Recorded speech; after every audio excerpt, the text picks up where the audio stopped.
9:30.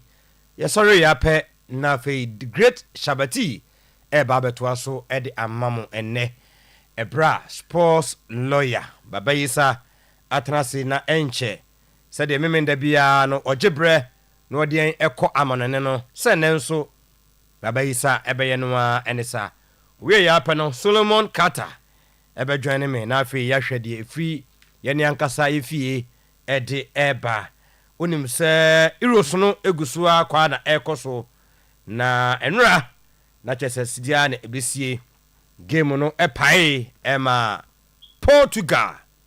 Yes, Ephraim on 5-3 penalties eno enne etodwa ababa ko de ofanya miadom wutimi enjoy game no bi Oyerepa FM 100.7 me could di baby tima hwe bia ho de na ofom kakra okay nti komiemia boat no very necessary baby nti manya game ni bia nhwe but Martino na me share highlights na kakra. I think that Portugal possess ball ni ye omunya chances bia senka omu take chances ni ya kebia can pay cancel for of which make say Roberto Martinez we mistake kakra do baby na Ronaldo nkwa anymore. Ronaldo age no now jaw no nkwa anymore. Very difficult dealing with William Saliba and Dayot Upamecano. So it was a good game from France. Open play. I didn't so much go. So look at say na omo button against 11. Yeah. Oh, not necessarily to against 11. On say with the age no. Sa energy na benya say Shakila Mbapa. So jinani mo no nya bi mo a oba mfimfio beti bo no adeko. But with Ronaldo age no unyanisa Ronaldo age unyanisa no na onne kan Tino ene na me bana me ko Twitter na me ko hu opanyin bi tweet na nka me try ase me nsabe ka tweet no na ma hwe o se obia ntimi nka Ronaldo legacy but born na ye boni sesia no also obia gitum se Ronaldo at this point at this moment in time on press it, on defend it, on share goals, on create chances. Obo minutes ni nyina, obo game bia, obo set pieces, enfasodie bia free muma, chances kakra be ba de mana obogu. Ronaldo, the whole Ronaldo. Ti no busa se dey pa na Ronaldo dey Portugal team 100.7 game from the first minute to the last minute. Ya omunyi no. The eno oboni nyina o. 90 minutes plus extra time oboni nyina. Me dey me feel say you ask yourself say Roberto Martinez, Bruno Fernandes no. Bernardo Silva mo, Rafael Leao mo. Omo na was some supply Ronaldo. Ofa with Ronaldo age no. We dey busa on players saying the way we are say one was our age no. 9 years obo with this game. Players saying the way we are say omo do sa age no. So we what do say no. Na Professor Zevinge no after game no na Prof Eka say Ronaldo be odu no. Ohia midfielders a ombetuma supply no with the ball now they are to atena. But I say uja ono nkwa wani mo say omo dia you see na be see unya go. You see ya be see. I mean so me feel say Martinez prioritize Ronaldo personal interests ahead of team progress. So na me so me feel. Yes, because regardless performance be anywhere as you say Ronaldo beat me the amawa obemena bo game 120 minutes never. Game na more atletico. Of an say Euros ya eboy. Enkoda ni 2 mirika sa, omu 2 mirika sa. Ronaldo obekọ mirika ni bi but say no ahoden no abafom. Enti no oka say ye bo atumko a eno Bruno Fernandes first half no man pass bi ana me ameka say senke Ronaldo ayinim ni dada na nka boy defender bi antumi no en challenge but bende enti no Mijidi is a Portugal team no in the whole more than there but Ronaldo factor also play a major role in their defeat to France. Yes. Well, Baba, yen shine na Spain so ayi host nation Germany frame by 2-1. Yeah, extra time. And a second goal no fi Mikel Moreno ho e buy. Omo boss a team, not individual brilliance be an the winning game. So omo deserve it. Ombeteka, that is Germany. But in extra time no, omo intiman hold you 2-1 no, and omo consider. So that is that. The better side any team could even offer. I'm watching so Canada. Ashe Venezuela on penalties. Yes, on penalties. Copa America no, Canada so etime qualified to the next stage. Sargate say Switzerland film for na Yes, I say Switzerland omo ho den ba Copa Granit Xhaka. Say otimi bobo no bia he ana edin say obebobo a ope no. Nti owo antidote to sa adwuma na Granit Xhaka ya na oye. It was Swiss national team no midfield ho. And we guys Southgate. A dear permission and a man you diama Bruno Fernandes. Yes, sir. The report to be say Saudi club sniper Bruno Fernandes. Yes, permission.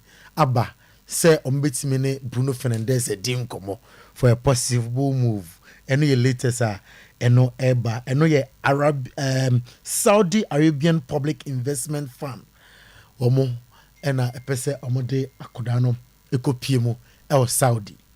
There are clubs and they say omo betimi eja o se kodi wo nkomo. But there you say kwan ne wa ewie wo hin abobo ano. Obeba man you honom.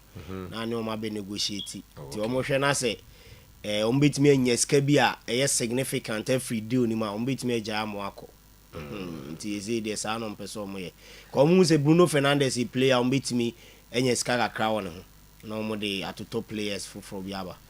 Baba, mame sit Manchester United and OGC Nice. Offer finally say Manchester United and Nice nyina ebisi akan ewo Europa League num and in the Champions League so Manchester City and Girona ebisi akan UEFA acclaim omo na edimu nchechemu ebeba edi antikra na UEFA acclaim omo onim say afi say Man City epe player fi Girona onya Samsung Manchester United player F Nice onya Nice super player F United onya so kai Jean-Claude Todibo report nature say United near brace that be say the bono osro tika Jean-Claude Todibo emra but the UEFA ruling nom de abano e ma ho kwan say obesi akan United de ntia ni na de honsem ebeba Liverpool are really out selling more. Yes enra and slots a press conference so can SMP enra enye mo peni ba kwa nko bo players a omobo nyina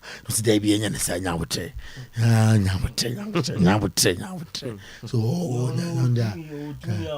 so your press conference oh say or your coach so coach nso there so kan plan so betime dey o say no Liverpool enye na adwen say question and training busa no on kan plan so edin so beka no coach no Bruni there obetimi catch player no but na mpempi o mo metna press conference asenka se I know there okay ho na me to as free back Bruni there for catch what to say Chelsea o mo catch bench wo coach na catch bench wo say on kind of plans on tes as no bench wo say no your personal baba personal but we cancel better press conference I say okay and also there have been sometimes our coaches akase players we a part of our plans are e be we no na team na ton player na maneko nti na for the larger picture e wo team nim ne team no so interest so ho nti no yen hwe de be kwa akosi but me gidie say Liverpool might consider say so betimi a cash in on Mo Salah e was say omo a cash in on Mo Salah no munyeska kakra na omo de eyo omo adwuma because they say no e come here say output in kra no above from kakra de ama no e wo Liverpool aso ye ti e hwe de be kwa akosi am media me gidie pa say bia na Liverpool be ton na manako okasa na say Liverpool dance ni PP Hakins last time here baba yemie bia no na ye hwe Arsenal ene Calafiori reporters some agree deal Arsenal agree with Calafiori so mama say kan yes omone boy ni de omunwie personal terms okay personal ni boy na be na koma wo pa opeso sia kan Juventus Calafiori no opese oni coach na o ma ihu na fi no eye adwuma Thiago Motta no so ni Bologna for enya Juventus ni Bologna enya nti player ne de nkonya Juve na nkobekọ na mum club na ise okuta no mu no mana ye den se obekọ Juventus nti Arsenal no report say Arsenal agree terms with Bologna for Calafiori and your report eba nti the question is player be ja tun akusi akan e de ma Arsenal na no ye nsemo eba home mame na enche obewo so na ya hwensemo a ifri ho eba meko Solomon Carter ho na Solomon duties kakra concerning House of Folk captain Kofi Agbeshima Tino Agbeshima actual personal letter at the command House of Folk management and they say a person will terminating the contract on mutual grounds. Na per close sources and we say player and site say on you happy our club nim na ninja wa club nim. Until later they come on so terminating the contract no. Reason or state here and they say omunjai no nonko mutual termination. Until letter ne buy no management ni do mugu so assess situation no. Ese nka omuni player no betena ase na bi a differences kakra bi o ma try some be sorting out na nko ato aso abo but the say head coach Abubakar Watara o tes asem no onu muma fafo na kache player ne say odanase for the services with a crowd of folk into no be kwa pay defender for so more there o be kwa pay from management assess situation coach afraid player no ese omodana se ombekwa akopay defender for fronti eno ye current situation ewo across of folk ene Kofi Agbeshima omo issue nim unte has akache players ne se omo nya kotokode ni bi se wa bane de krata to ne atwam na akwa bi aka 1 year aka 2 years na akofiri no omo nya bi se wo ye player na se wo hwe na untimi mo club na wo de o chroba ombe som bade mu me wo se omo nya club omo House of Folk betim de wa masa club no no mo nya sika kakra fi ho no enye sa omo ma nko sa anti has there on person omo nya sika kakra free players no contrary to kotokode na oyeye na otwitwa mu ma players ni bi ko free no nti eno nana ejina Agbeshima ne has there in term na coach so afra Agbeshima say ontimi mo a ono so ontimi ne nya adwuma bi mti no omo ko akopɛ defender foforo na aba abeshim e de amomo yes Kotoko and Sudan players na eba na tesen enro a yenya ne nte se omo abelande na omo abedu town ene Kotoko players no omo booking medicals e de ama first 3 Elvis Chebafo and a Sudan players 2 no Esmail Abdul Hamid Rahman and afi Elvis Chebafo BNC and they are expected some be your medicals for Asante Kotoko Monday on be joining training we dey ya wa twene mache weekend we niema BCC e wa Asante Kotoko boboko ni and expected say players are omoba no on be your announcement next week e bia on be chim first batch on say we no we mo kona echichemu to omo banso ye be chichim sa ti next week asem there ba Kotoko yes Masu Didi Dramani yes I say impact on fans influence on scouting Masu ne 2 clubs for na ochiremu a say scouting e kwan players e ba clubs mu Ghana no e yakọ too sentimental as a fans and ye pewe ti scouting e kono ko hwe na because we pewe inti no reporter ke was no scout no professional adwuma was so ye no onye ne sa no akoye fans ni fans ni we onimbo no watwotwuru bia no de aba o se no ne ade titu a ekun ye class ni sesei enti scout best scout players ama teams no obebo 1 season na team ni so onko because o ma anya proper scouting and for players no because of fans no na sentiment na see to us say per se clubs no ekoye with regards to recruitment e was say a mass scout and ye professional adwuma no 2 scout and so for say also omo kwa omo ye omo adwuma devoid of sentiment and fan no supporters no almost so omo adwenkyere o say scout and nya adwenkyere e adwuma player no betimi atumrika obo short o ye good wo wiem o the ball ne fa for mo obeje o say no na wo say o scout a o ye te football de match ne say de be wo mo na omo recruitment no mpempi no mfa so abaso this and many more and an pay ye de both foreign and local nti solo na wote ne nka no baba isa ebeko solo my social handles na yeah live Oyerepa Radio yeah live so Oyerepa live and yeah live Oyerepa and Promise Post Oyerepa and Promise Post the handles me ensa yes I live YouTube Kingsley mu betwa YouTube na to ntino edem intino and also yeah Oyerepa FM yes and afi Oyerepa TV ni nyina ye live hono ntino Oyerepa Radio Oyerepa live Oyerepa and Promise Sports on Facebook YouTube Oyerepa FM Oyerepa TV ye live yes na on say na ye betra ye nim ayese ye nyana ye bede nyana ye beda enra ye kohwe boxing ye kohwe boxing yi SG Mo Ashanti Warrior na idru ba bi na neti a one ne konimu aye den dia maneti na me kura me hu say ya knock obi ama we free ring ni ma be top form say na very dangerous pa easy tino yes hu nsem so beba no Ashanti Warrior see form wabo ne opponent net wabo ne from na boxing na nkasa no yes tino yes my adwuma no enye easy kura ma hwase nyina se ombe humu pa ka dadi na baba isa ma exclusive interview we ho yes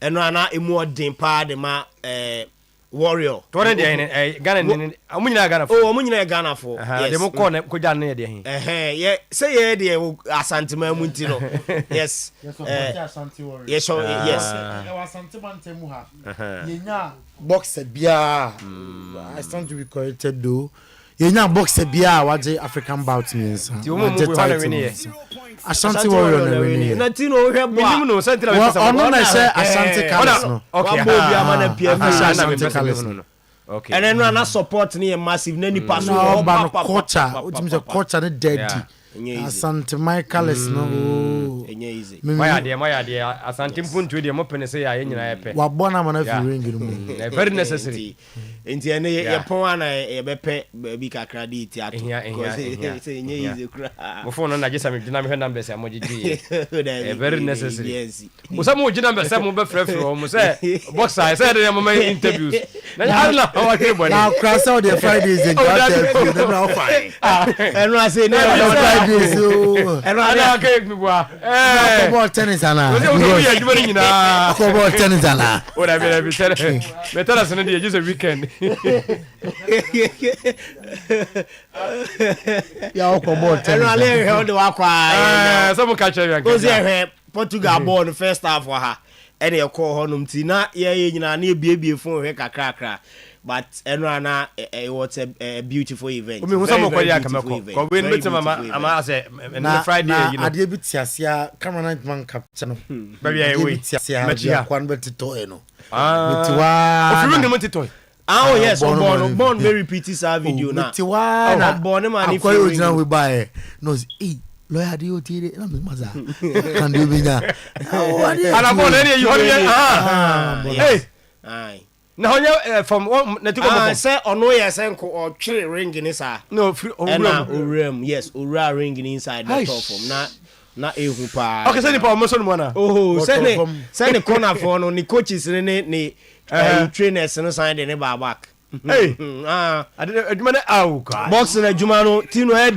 edin papa and now me hwe boxing TV so ba be o hwe live ko hwe bi da enra ye hwe undercard bi a second round within be 1 minute na ya bo bi ahwe a oda honum close to be 10 minutes don't mean sorry and then say boxing adwuma no and that form and that form kickboxing so ringside so a ye punch obi a wotese a punch no wote party no enye easy wote pa wow yes nra next mom kajom so mfa bi mra ne meko bi den ya foforo beba we say August yes foforo beba August so say adrewi foforo beba wow and ye chidon for Kingsley wa ha iman so wa ha Liverpool asama no di mulkeba se Liverpool no dana kuma so nya mo de ya asa mo de mo nye Real Madrid bi o mutime Champions League 2 years bi lawyer na mo wi asinya Madrid na kan ya bi me say support Liverpool no yan kana sam sa wo bra o support club bi Real Madrid ata 2 years Liverpool wo bra wo wa rasma o ka say Liverpool na mpe Champions wo bra du kana sam a kan sa dia sa Liverpool na mpe Champions wo mo bra why Davi untimi join Real Madrid Davi untimi join Real Madrid obu ha mpa komati nti like team wa bia wi no pe who Real Madrid yes so de plan Real Madrid ni bia wo de ya call Madrid ya support Madrid keke o obu ha Madrid na call me ko nyame ball ni wi ase no we had that ball club bit so obu ha o so komati na o ofa onim se nyame obo wi ase no o de Real Madrid ka o ball club se that Real Madrid ofa club bia we fer Real Madrid na ti ya na nyo ni bi furu na fa bi nka Madrid first to qualify with ya na nyo anyo why o ka chem se yanko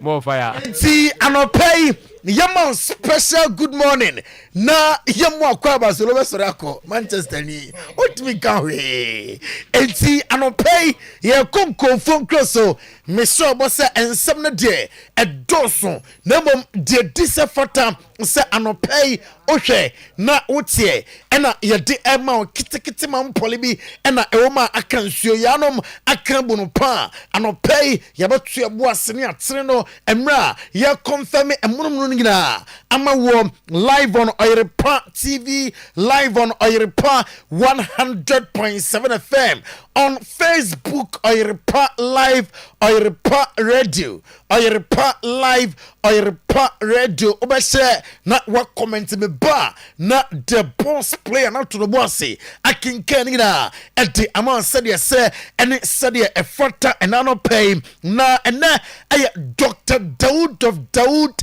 Scientific Herbal Hospital. Now down at the dog. Yama happy birthday. Happy birthday to Dr. Daoud of Daoud Scientific Herbal Clinic. Ahanti dog. Nyame ma unyinte. Na for ni so adu na entime emrem. Ahonsam I don't know. Na born again odi no be si na was stop na fe. Yakowe de Miami sister Sister Mariam. Our Tetimai, Sister Mariam. Our Tetimai. Now, I'm saying, now, Dano, a 6 and a Magodan, yes, 7th.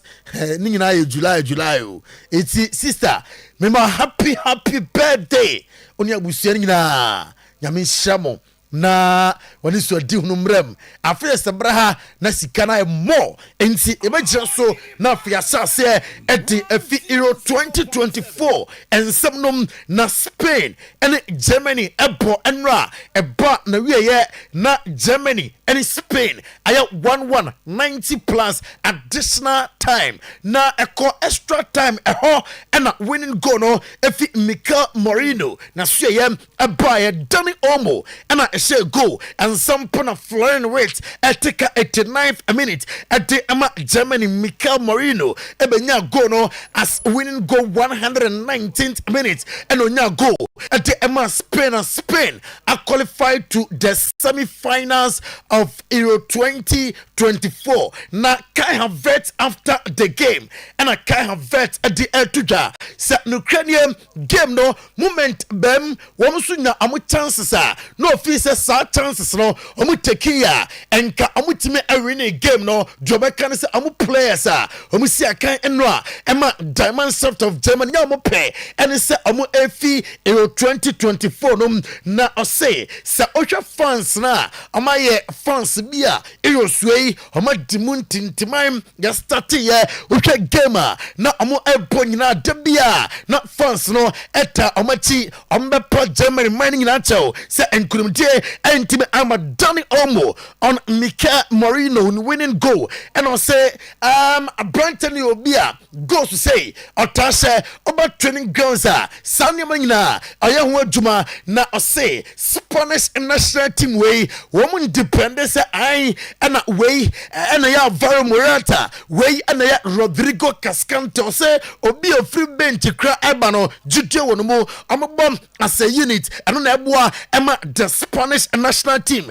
eko ade ekonanim ena dane omwe sa mobaje in 2024 yo essence what my host national team dia na se mujina ye semwaje ena osin Ukrainian ono ontumi nkasa Spanish national team no akwaje Euros no ena team saka ewo Euro 2024 no bia etime aje ama no ayeye adia am Spanish players I was say amoye and say they must still continue improvement and no ayenseba Dani Olmo ati etuja and no pay Emerick Laporte a Spain defender and no say Ukraine enra na duba bi na ebre etime aba ohwe kwaya na Germany forum ye bo be say 80 minutes ye German soccer no with America German Musiala nie na Thomas Muller beka ho and ye bon mu to American to duba bi na ebre kakra etime aba nebom extra time amukoi no o ma catch am say ye ba win game no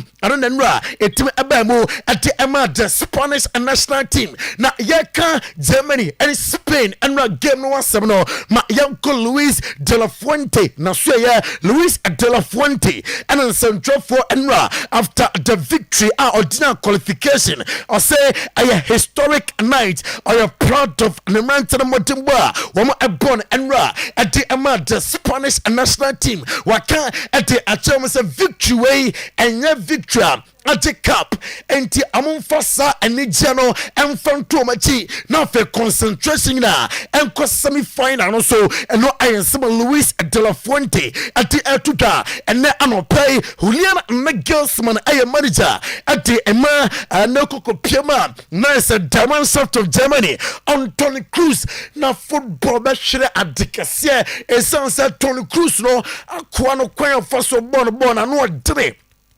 now, Julian Nagelsmann, and also it is impossible to over appreciate Toni Kroos' career. Also, being to be baby is that Toni Kroos' career now. When you're in football, until M1 abaso, when you're good career in football, was section 8 na anwa, she oja game no on that baby game no enter encore and Toni Kroos today. Germany minor, and we are proud of Toni Kroos. I'm the fit Toni Kroos. Julian Nagelsmann area sansem and our Spanish national team coach Luis de la Fuente and in the Managerial Abasom for reaching the semi-finals of Euro 2024. I said no credit na amoma dimbom or throw and ra okay all department of the game attack and midfield and defense na Spain for no and what dimbo or throw na on manager at the Emma Diamond Soft of Germany to say may and Google at me aba na se qualification ma and sububi owa ono coach no ojusubo nyina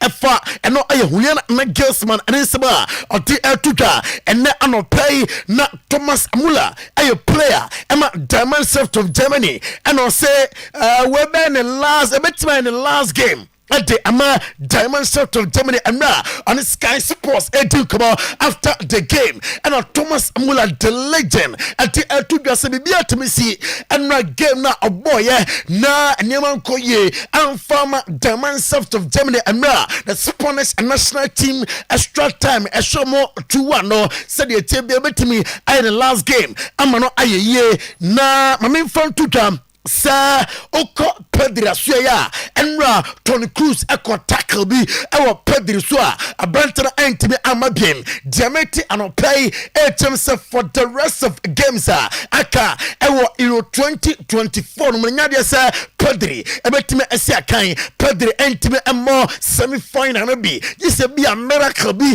Etime si Ansampo Ena Pedri Etime Abo finals Spain Etime qualify finals there Eno let us on pay you're doing that at to him on Oyerepa TV on Oyerepa 100.7 FM the Yanko Portugal and France and game way massa and your pepa sa bana we na nil and ya just Portugal SBM France and so entime ansabi na packed stadion Hamburg Cromwell and Sagem Etoja extra time so bia and football Antonian Quatranianra Duba B Rafael Leo no more come Bruno Fernandes no more come Kylian Mbappe come Duba B Mia Yinifrim Randan Colomwani Nyamia you know Porto Kone Ningina on penalties and a France at the qualifier na Detenie on himself first penalty Usman Dembele and a boy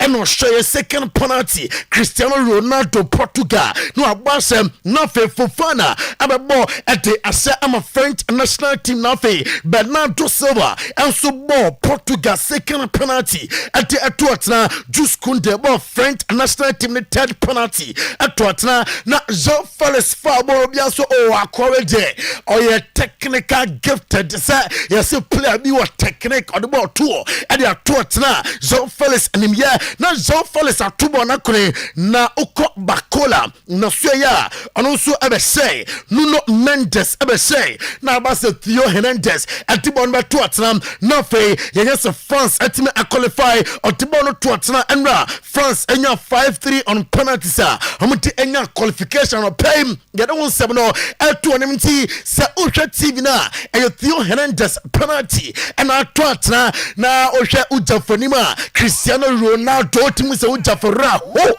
enra na Kepreleman Ferreira Pepe atinisio osu bemeso na nyansem ketwaka ningina mo Portugal etime afrim William Saliba after say different national team qualifier and central for ebusa William Saliba say and a feelings no etisia na wo hwe kona nra mutime ekoye na say na feelings ni sitia and o say feeling was so e say a gamer masa edneman for some French national team no open play yentimi nshagon ye wiaya na musasa o ebusasa hwan qualifier enti amode modimbo na amo ebo ewo Euro 2024 no amane so adew no ne say ombetime adite ultimate adom aya William Saliba ni semodi tuka ene anopay na Usman Dembele ena enra ode vivo player of the match na Usman Dembele usakai ema Paris Saint-Germain enei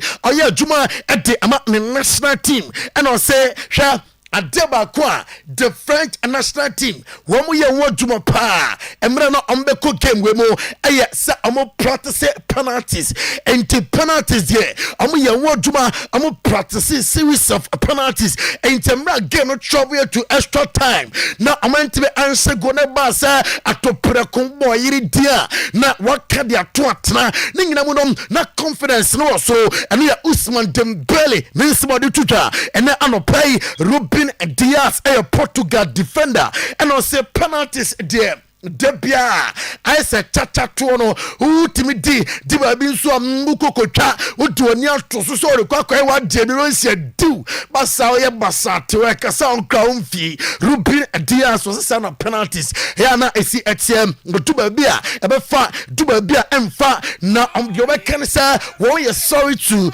Portugal minor ohwe players ekuta the Portuguese national team especially and no bona etojo no fi say na the better side and I was say enka already game no and the better side and French national team and Ruben Diaz Roberto Martinez Portugal coach or say Portugal national team enra create chances Portugal national team enra moment in the game ya and it's a chances e buy woman to be utilize this chances no moment na buy no woman to be unforce moment no and no and a kobaya e be punish omonom na de oka and it's are proud of his players say amutimi edu babia woman edu nemom ono the office said they could have done better and no Roberto Martinez na uko Pepe na suya the oldest player our bomb Euros aye Kepran Lemon Ferreira Pepe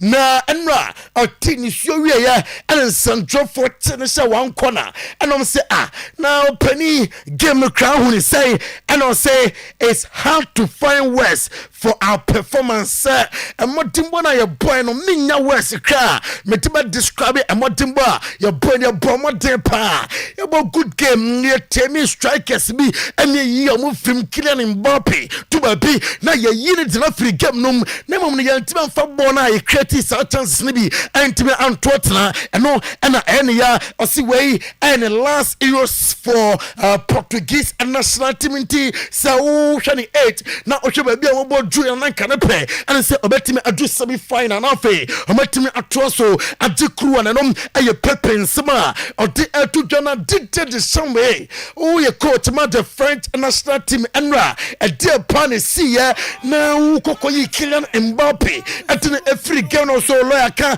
ma santuma wi say obi antimi ntibi sam Kylian Mbappe na enye pranti ana me yi ni free game no etuba pina Mr. Kylian Mbappe lotin na wa break kakra etino say me conserve energy ni kakra ma fresh legs etime eba game no ningina mo no obo emrante na aba so say 90 plus additional minutes extra time obo according to tactics or the Emma Wom na am tactically disciplined our person so and no DJ Deschamps Peninsula or the Etuda and then play Bernardo Silva Portugal midfielder na Bernardo Silva anya yo qualification no entimi amba and Bernardo Silva at the Etuda some Jamaica and say not dinner am place no woman airplane and then woman sa again am denanka am pay and send you know, nanka qualification. Etime ayamodia, woman ye highly disappointed. Sa qualification. Woman some antime anka. Usman Dembele sa nania J. You see, man for supana kakra and Usman Dembele and Timmy Mo Usman Dembele and Koye and Tisano Bo na wanya vivo player of the match. Jamaica and say are you happy? Na N'Golo Kante T. Why record be? Na a recorder and a pebia sumi pa na tis a record ni N'Golo Kante record na and say he is unbeaten in 20 straight games with the French national team at a major tournament on himself 20 games and wabo at the French national team and say oh no N'Golo Kante a Jamun Quadia now they say yes the French national team 30 wins 7 draws 0 defeat for N'Golo Kante the longest unbeaten streak by any European player and N'Golo Nisama and on our breaking Xavi Hernandez a recorder now why at the atu pay you don't some atu anim na mame found to anim sir French national team no they are into semi-finals of Euro 2024 number 0 open play goals and I say open play game near say the French national team and so go no omunyan shebi and I letter sir and I come in sir and then I play Copa America no yenim come on one play Venezuela homati eshabako and Canada eshabako no Canada at the penalties at me a qualifier Copa America no one more econ at the akomanim Emiliano Martinez ni agent Gustavo Goni na Gustavo Goni and I did to just I know TB Sir Emiliano Martinez free Aston Villa or see on it team no contract and Tisan 7 nya say empempen yi omatime adwe ho na Hendrick and say are you ready say that to be Vini entime amo Enfantia Uruguay are you ready deminim so say game abeto dwa enano say the tie bia Hendrick the best start game no at the Brazil national team na ya confirm sansem no and na pay Oko United States of America Soccer Federation Amasya woman say next week and on decide say kick Behata about as a manager Emma United States of America and say on time and your Juma and World Cup no I 2026 now Euro 2024 kwaya openino efa so hie na group stages cry want to be from United States of America and to be unqualified firma on ho Emma Jeremy kese and some pono makanti se nkoye dia e dey player na amajano kwan amobi from etimi aba ya confirm sansem no eti amawo Linus Scaloni or the warning I'm Argentina players no na I say Copa American will be as oh Argentina a favorite Argentina never je any Argentina born number or say nano can de nanka sensiente plus no omunyi sa favorite tag nim free omu team na concentration and co at matches no so no and some Linus Scaloni at the Etudam and nano pay or down Rodrigo na swaya or see game against Uruguay and yeah gamer because you tramana too and your Brazil for winning with ease was it that be a gamer about the name we are ready I'm a cost qualification to the next stage I'm on Sabaka number 5 Vinicius Junior and also Vini the team be out Sakai and one more Nasa Oniwa team by 5 Junior I'm by 5 Vini Junior name no the Onimnisa sa open Brazil national team one more equally good players one by a Jumanom Atia Uruguay and no Rodrigo Nesaba Alti Etuta and I'm a pair dinner at 20 nano pay our Jumatano Suyamra and the games Etuta our Euro 2024 num live on Oyerepa 100.7 FM live on Oyerepa TV NCS best radio station NCS best TV station and pay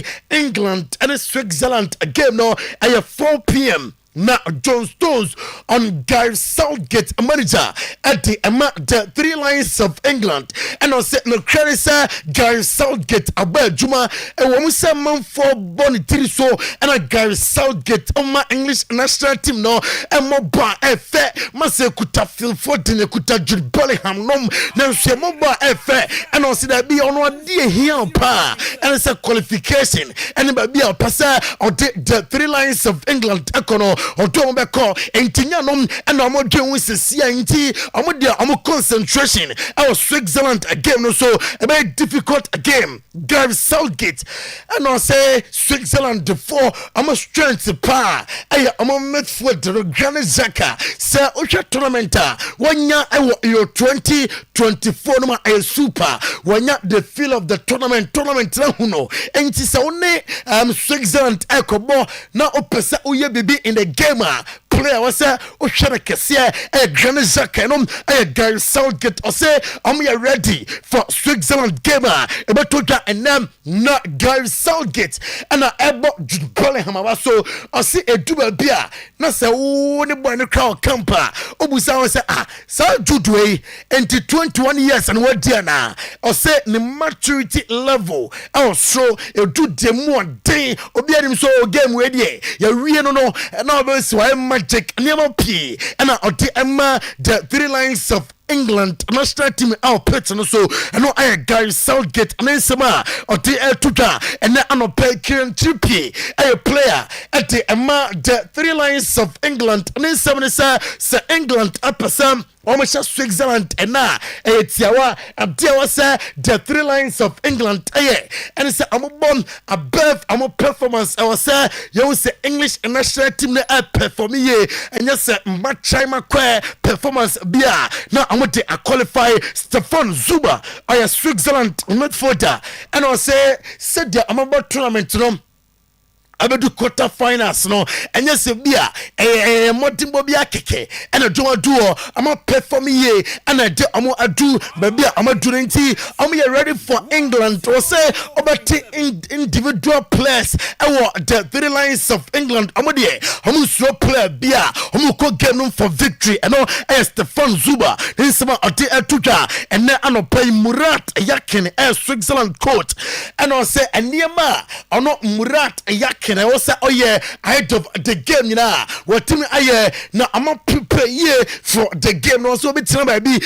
no catch us beer English national team na are stronger now I good day and all day the star of play and the individual players what team no at any point in time Hurricane about team I be time beer and I Jude Bellingham about team I be in the game for the nom Kobe man nom enti a team man some Bukayo Saka no last season a good game our English Premier League some of the money say game no very difficult and I Murat Yakin and Nisaba or the AJ and then I'm playing Jordan Pickford ɔno ɛyɛ goalkeeper ɛma the Three Lions of England na our message ɛma the English fans na Jordan Pickford ne sɛ yɛnka ɛma English national team fans na ɛnte sɛ adeɛ sɛ ɔmunya ɛyɛ believe ɔmunya DJ ɛwɔ the Three Lions of England national team nom na Andrew Bellingham ɛne Hurricane ɛna ɔsɛ Jude ɛne Hurricane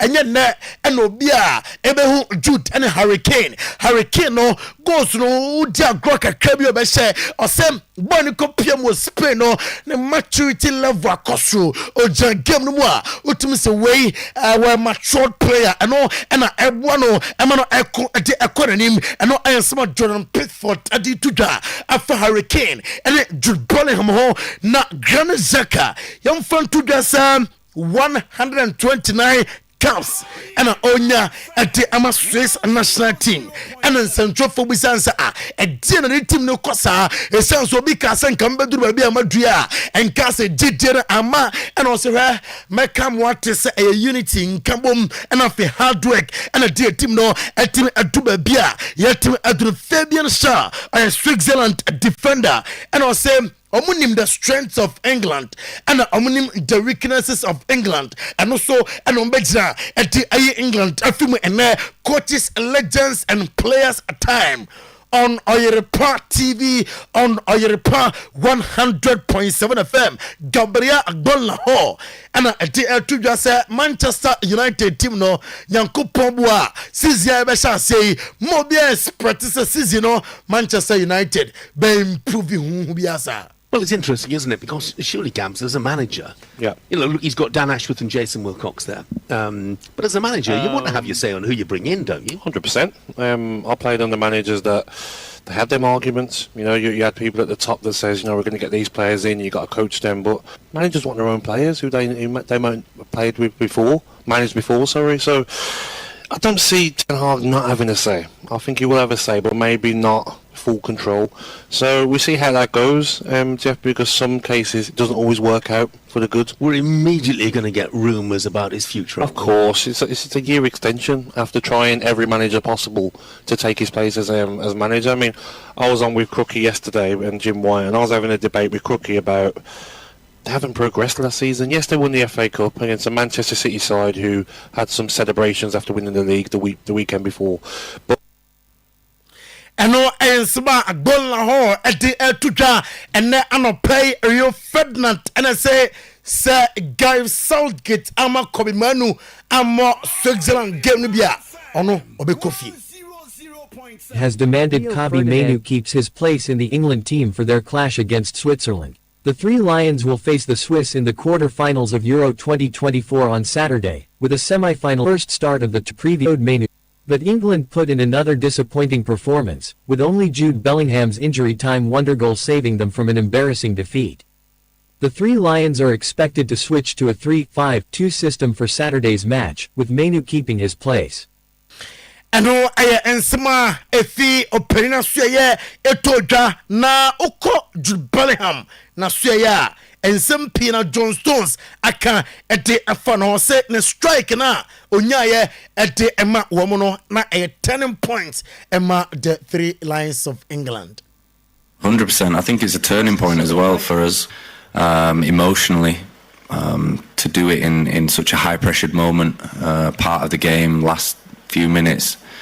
I believe it's gonna change a lot of things for us as a team. You know, going through those emotions. There's a great picture of us celebrating that goal, and all the bench are off, all the staff in the stands are up off the seats. Just shows that unity, that togetherness of us as a team, and I think when you've done these things, you believe then even more that you can do better, and when it gets tough, you can always recap to these moments and know that we can do it again.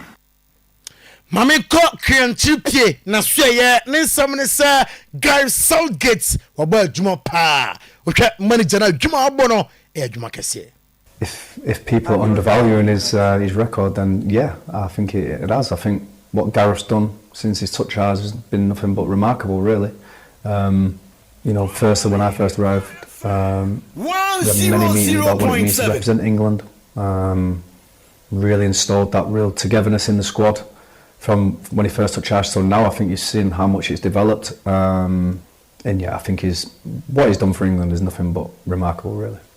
Teams have won tournaments without playing well.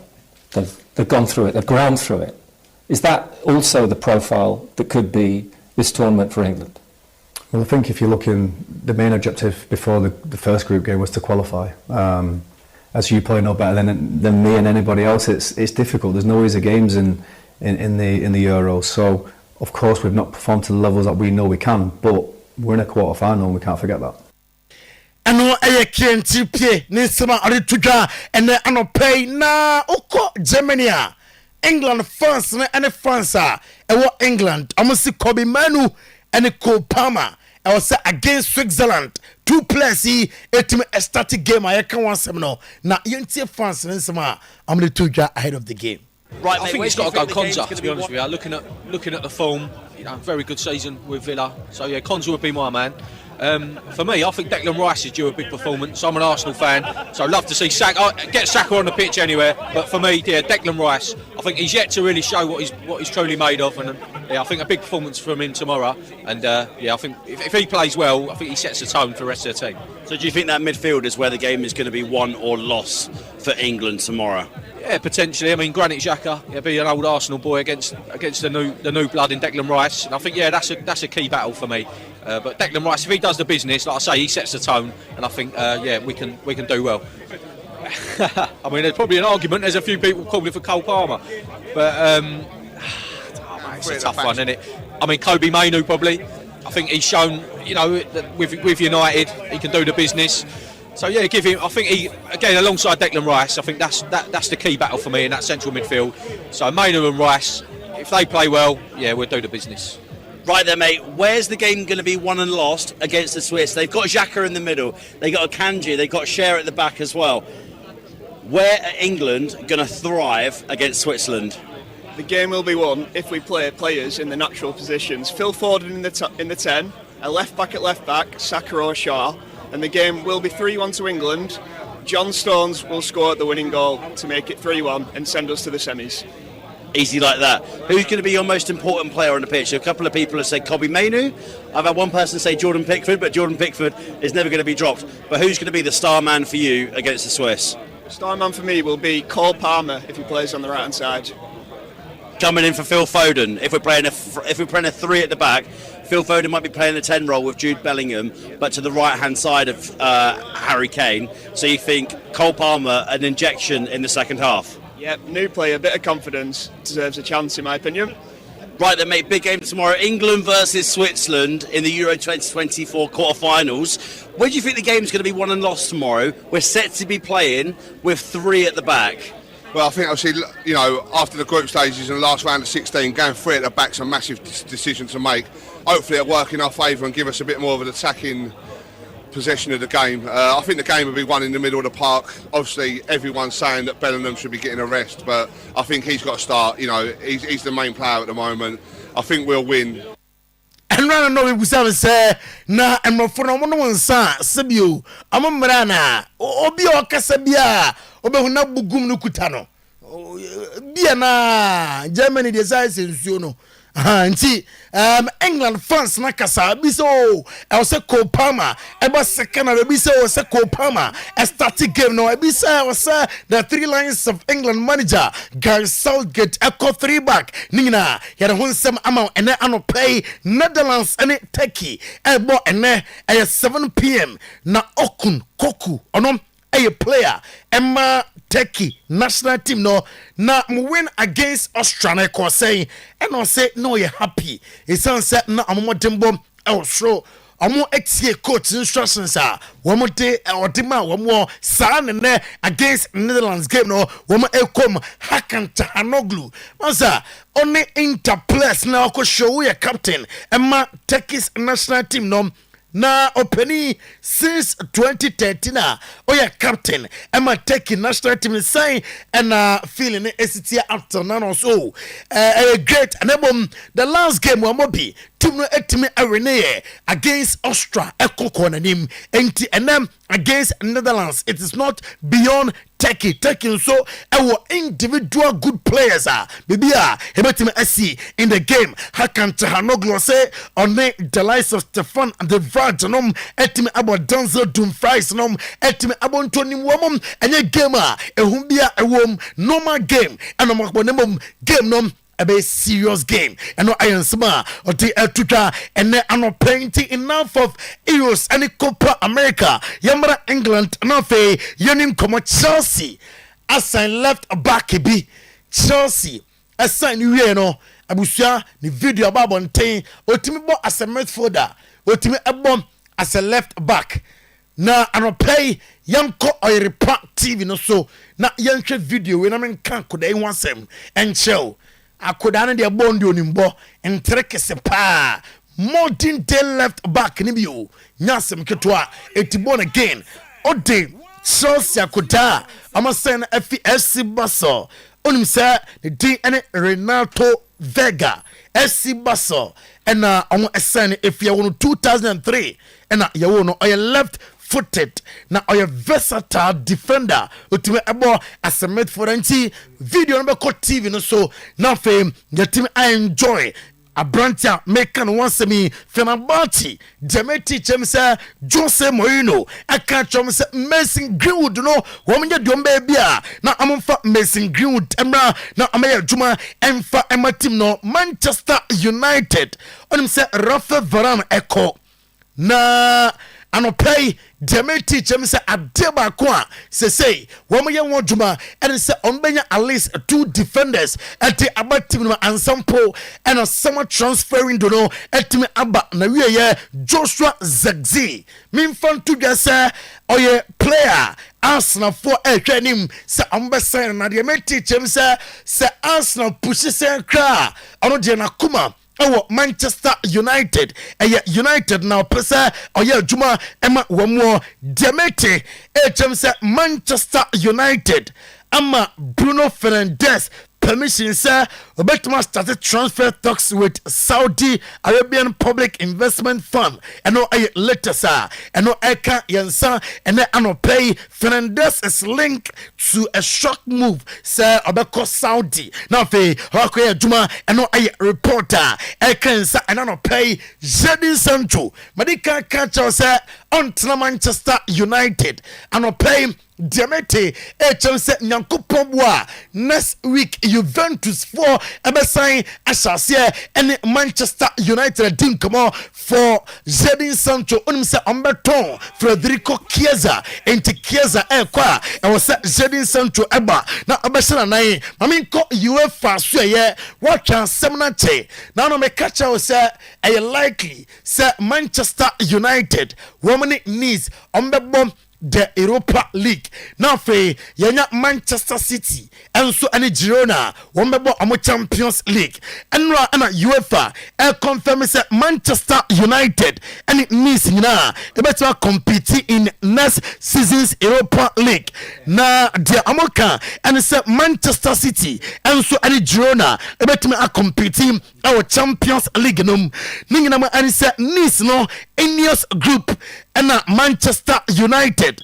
woman na club no one was says Man City and Girona so a City group ne dia na uko UEFA so ya woman dia tuta se mbetima compete there na mom muntimi nkoto player mfamfi Manchester United and Nice Manchester United and soon to nkoto player and free Nice and Manchester United City and so same City and top player and fi Girona and top player and fi Manchester City afi and no UEFA and Samoa womote aba ya confirm amawo na entokwa yesi between Eric Ten Hag and Manchester United in penning for no ningina mo ne say Casemiro coach ne de nkanepe and say Casemiro betina na so Casemiro dey teach him say no penning for say that be the koto dwoma emre e so ko interest mentimi wansi kakra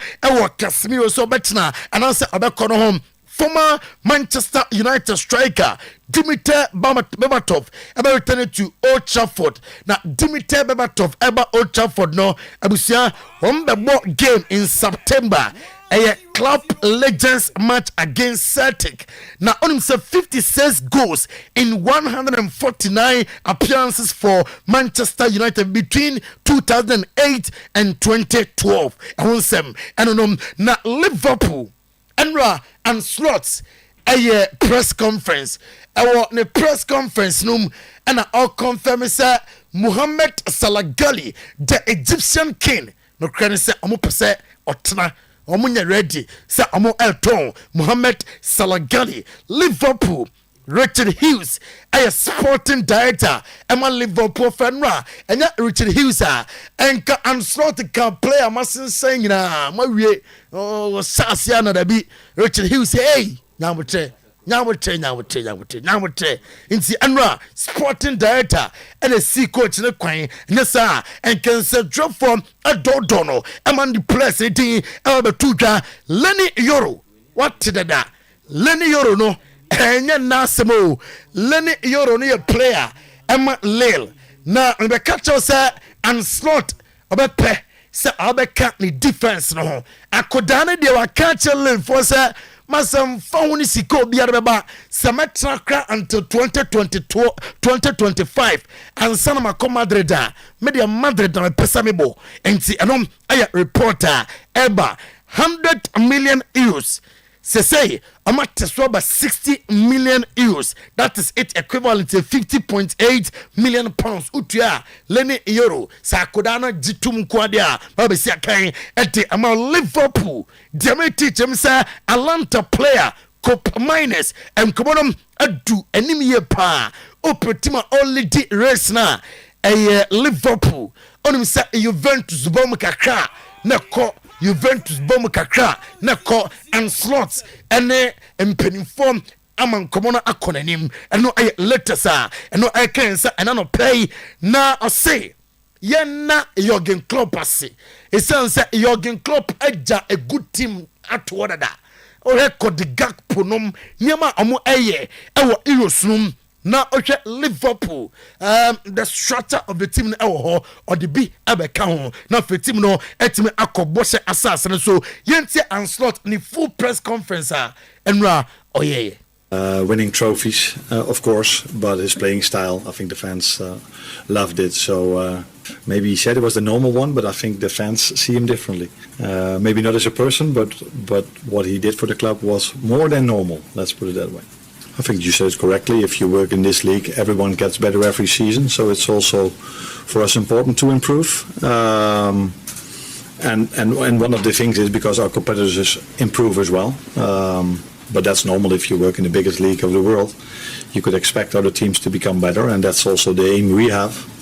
And that's also the reason why we come in every day, to make the team and the players better.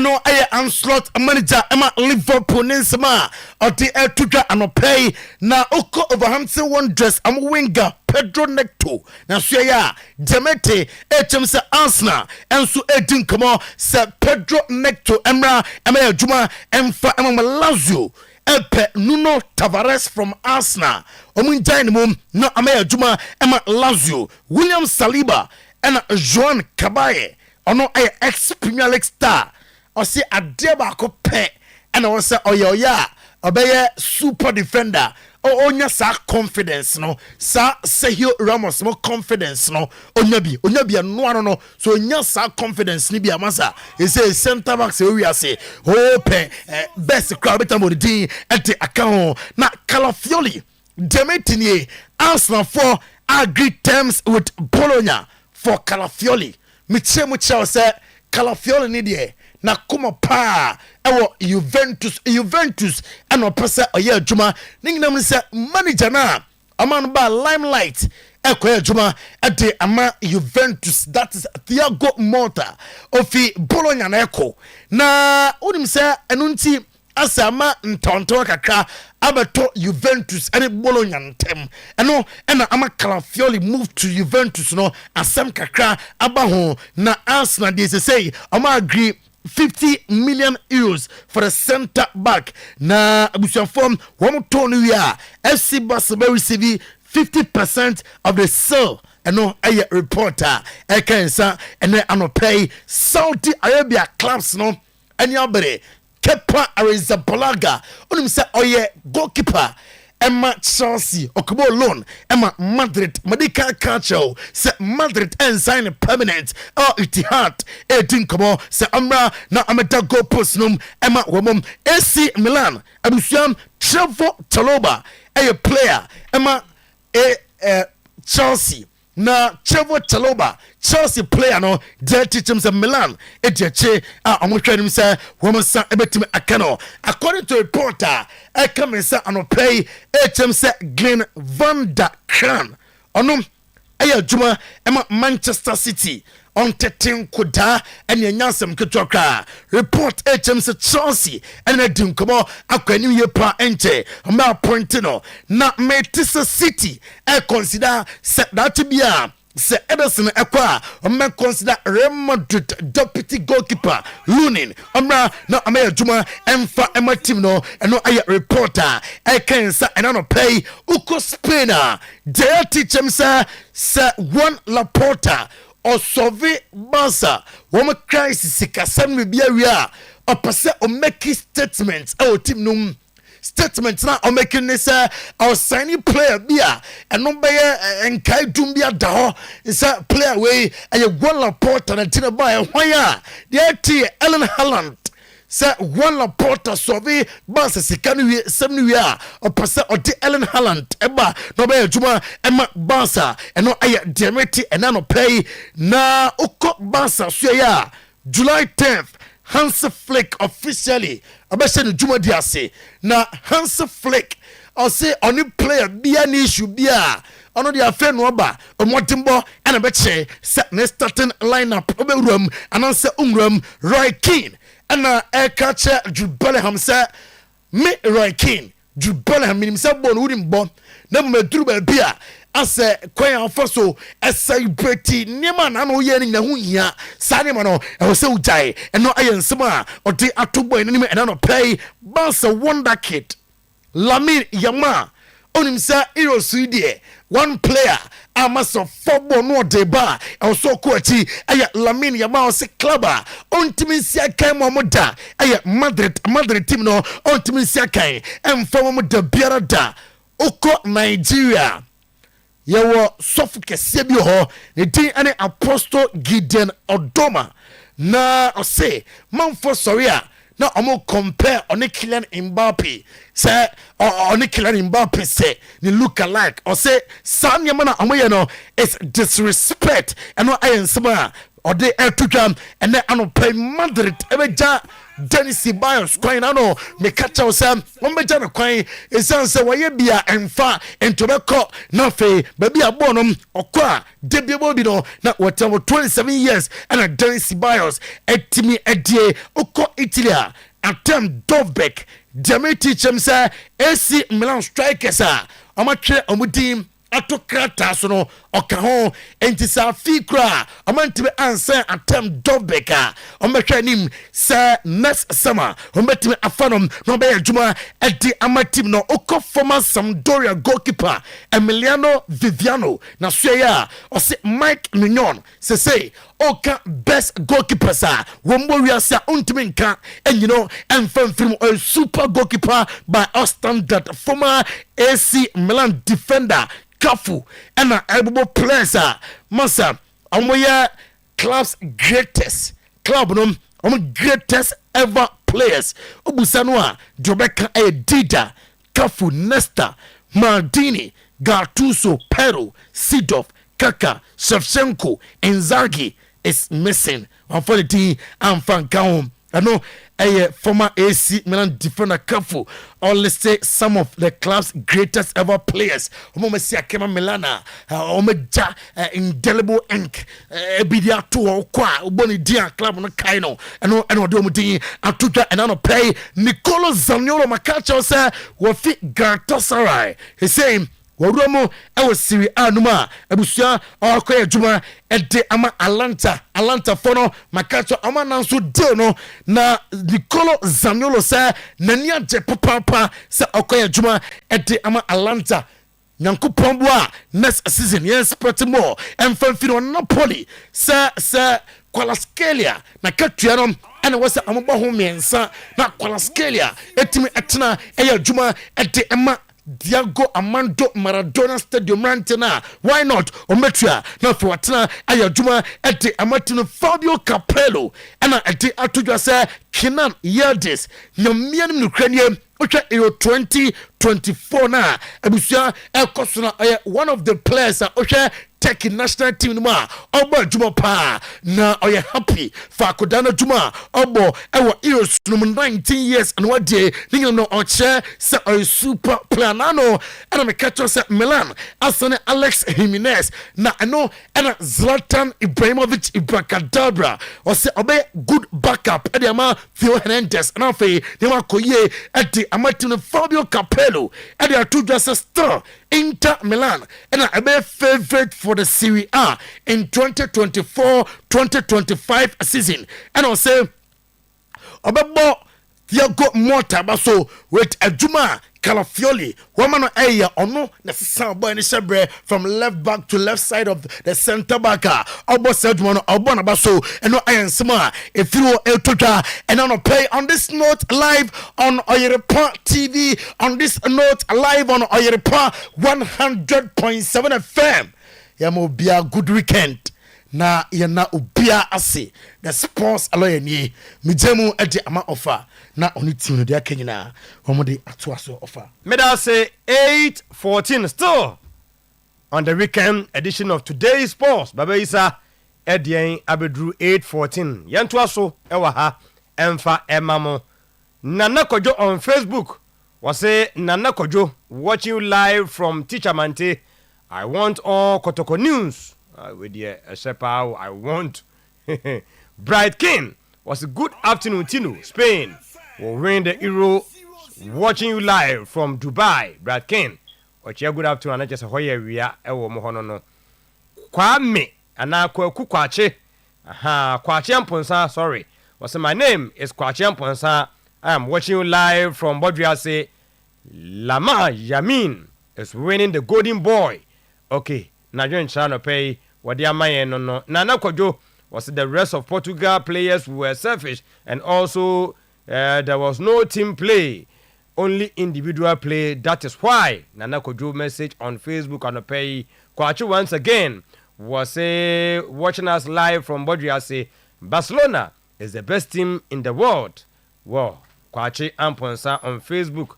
Crespo Fufu was kudos to Spain and France for eliminating Germany and Portugal yesterday. Indeed, England and Netherlands will also make it to the semifinals today. Crespo Fufu, thanks for your message. Yao Sebe Amakum Ahimfie, watching you live from Gospel Oak Barbarian Salon inside Amakum. Better luck next time to Portugal. Good. Kojo Asempa Furniture Works. Watching the show live. Doom Kumasi ho and Kojo Asempa so sharing every wages or say alimbo. Ha, so soludia edeniano to fa. Numbers in the American phone suni na ema. Yao mechiao. Yachia wife nebusa for mami. Kwame Adumako watching the show live from Ashtown. Good morning, Tino.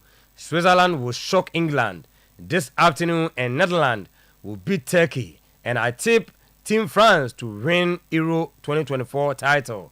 Kwame Adumako Edianono. Kofi Ajiman Blackman. Good morning. Watching you live inside Pig Farm, Accra. And I say Kofi for your message. Daniel Kwame Tewia. England will win today's game. I'm watching you live from Pristia. My greetings to Kutukrom BECE students 2024. Daniel Kwame Tewia the message on Facebook. Kojo Owusumenu Tino. The three lions will roar today from Kela. Thanks for your message. Watching you live from Dome Market. Or the passports, no size. Kofi Banks. the message on Facebook and ne anopei Afrane Isaac. This is the last stop of the hyping team England.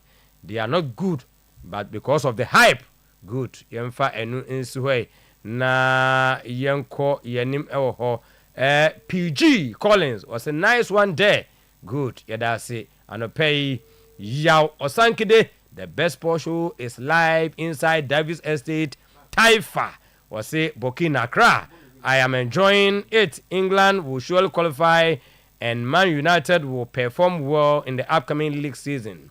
Greetings to lawyer Michael Quay Jr., aka Gabo, the incoming MP for Dome Kwabenya constituency. Ni message anopay so enono. I'm watching the show live at Insuatre Bono region. Ohineba Kwatin Otabel. Nidia ono so dia mayen enono. O say okay. Yanko enim na menhwe we Adakwa Foster was hello Tino. Good morning. I'm Nana Kosi watching you live inside Qatar Doha. Tanga for a sweet victory yesterday over Germany. Spain will win the Euros. Keep up the good work. Or the passports, fantastic. Thanks for your message. DC Kwache, hello, I'm watching you live inside Accra. Media, I'll say good morning to you and the team. Spain will win the Euros, and please, any update on Madrid? DC Kwache, the message. And on Mijiri say, and pay Baba Ama Unina Ebi. Young Stars was a good morning, Tino. The show is live inside Bimbagu in the northeast region. Wonderful presentation. Good. And I pay also a message. And no, Angel Julius watching you live from Suhum Akrabo. Was England must go home and cry like CR7. Okay. Nanayao Kenny was watching you live inside Usu. Better luck next time to Portugal. More fire. Baba Isa. Yada say and I pay we a K2 Gordon England. Will win. Good win. I said Godwin is my name from Tema. Wish England all the best. Okay, thanks for your message. So my name is Nanayao Ajay Sikapa, watching you live from USA. And I pay the message and so or the amaye and no men share the side na me enjoy. Bafo and say Obed. We the best sports show is loud and clear inside Indianapolis, Kumasi, Tanaso. Kesben Junction is the main location. Keep up the good work. Pedro Wama, Dina Cruz. The message on Facebook and a pay was say Kenneth Aduma watching you live, watching you guys at Redden, UK. And I say Ade Emmanuel was say good morning, Mr. Champion host. I'm watching the best sports show live from Amiens Quanta. Congrats to both Spain and France for their sweet victory yesterday. My special greetings to all the church members of Revival Baptist Church inside Amiens Quanta. The message on Facebook and so on. Good morning, good job, Joseph Benin. Ali Manaf was a good morning. Watching you live at Offenso Cocote all the way Spain. Good. Yada say Boache ide obeso beton na yi wa ha. Credit no ya boss one dia fa baby na ha de enton wa ha. Prince Young was a good morning Tino. Please tell Kotokwa MC after sacking and buying all these players, the team needs proper management and football structure. Watching you live from Draben. Prince Young got to pay the message. I don't know. I'm watching the show live inside Jacobu Croft Room. Was greetings to Amancia Central District Director of Education, Eda Vincent Amiao. And I pay Ochiano. Watching you guys from Wolverhampton, UK. But England is coming home today. Okay. Was it said Oreku? I'm listening to you live from Basildon, UK. I see England versus Spain final in this year's Euro. Keep up the good work, boss. Greetings to all friends of Sepe Bokrum. And I pay the message. And no, Kingston Amankwa Anan de la Soul, Dodua Town and County Planning Department. Was a congrats to Spain for their wonderful display, especially Yama Messi replacement of Barcelona now and deserve the number 10 jersey. Okay, no. Watching the show live inside Ashtown. Good morning, Tino. Kwame Adamako Yada say they want to get they won't get any money. The players will go home free. Kwaku Bright message on Facebook. Memfa winwina yentwaso free her. Watching the show live from Gospel Oak Barbering Salon. Okay, yow. Medical can with the Pedro. So medical akai with the I mean enko danger man. Bafo wa hona. Me enko man akwaba. Bafo akwaba. Ofa me joso. Wokode. Oh, nyame adom. Now say no Solomon e ko man kraw. Nra as if I will be serious. I feel myself to. Oh, how can say Friday si dia ka jaka? Friday si dia. And I'm so mko eso. O kan tama me kai na na chese ma amwa me ho. Omko eso ko yi o. Oh yeah. Ko yi u he solo ni mu obi a wo so won na ye so. Won na ye so still. Why your course sa. Oh yes. Na number so jeje no so ye ho adwuma. Yes. And you see that Ashanti Warriors so ye adwuma. Oh yeah. Oh ye adwuma. Oh.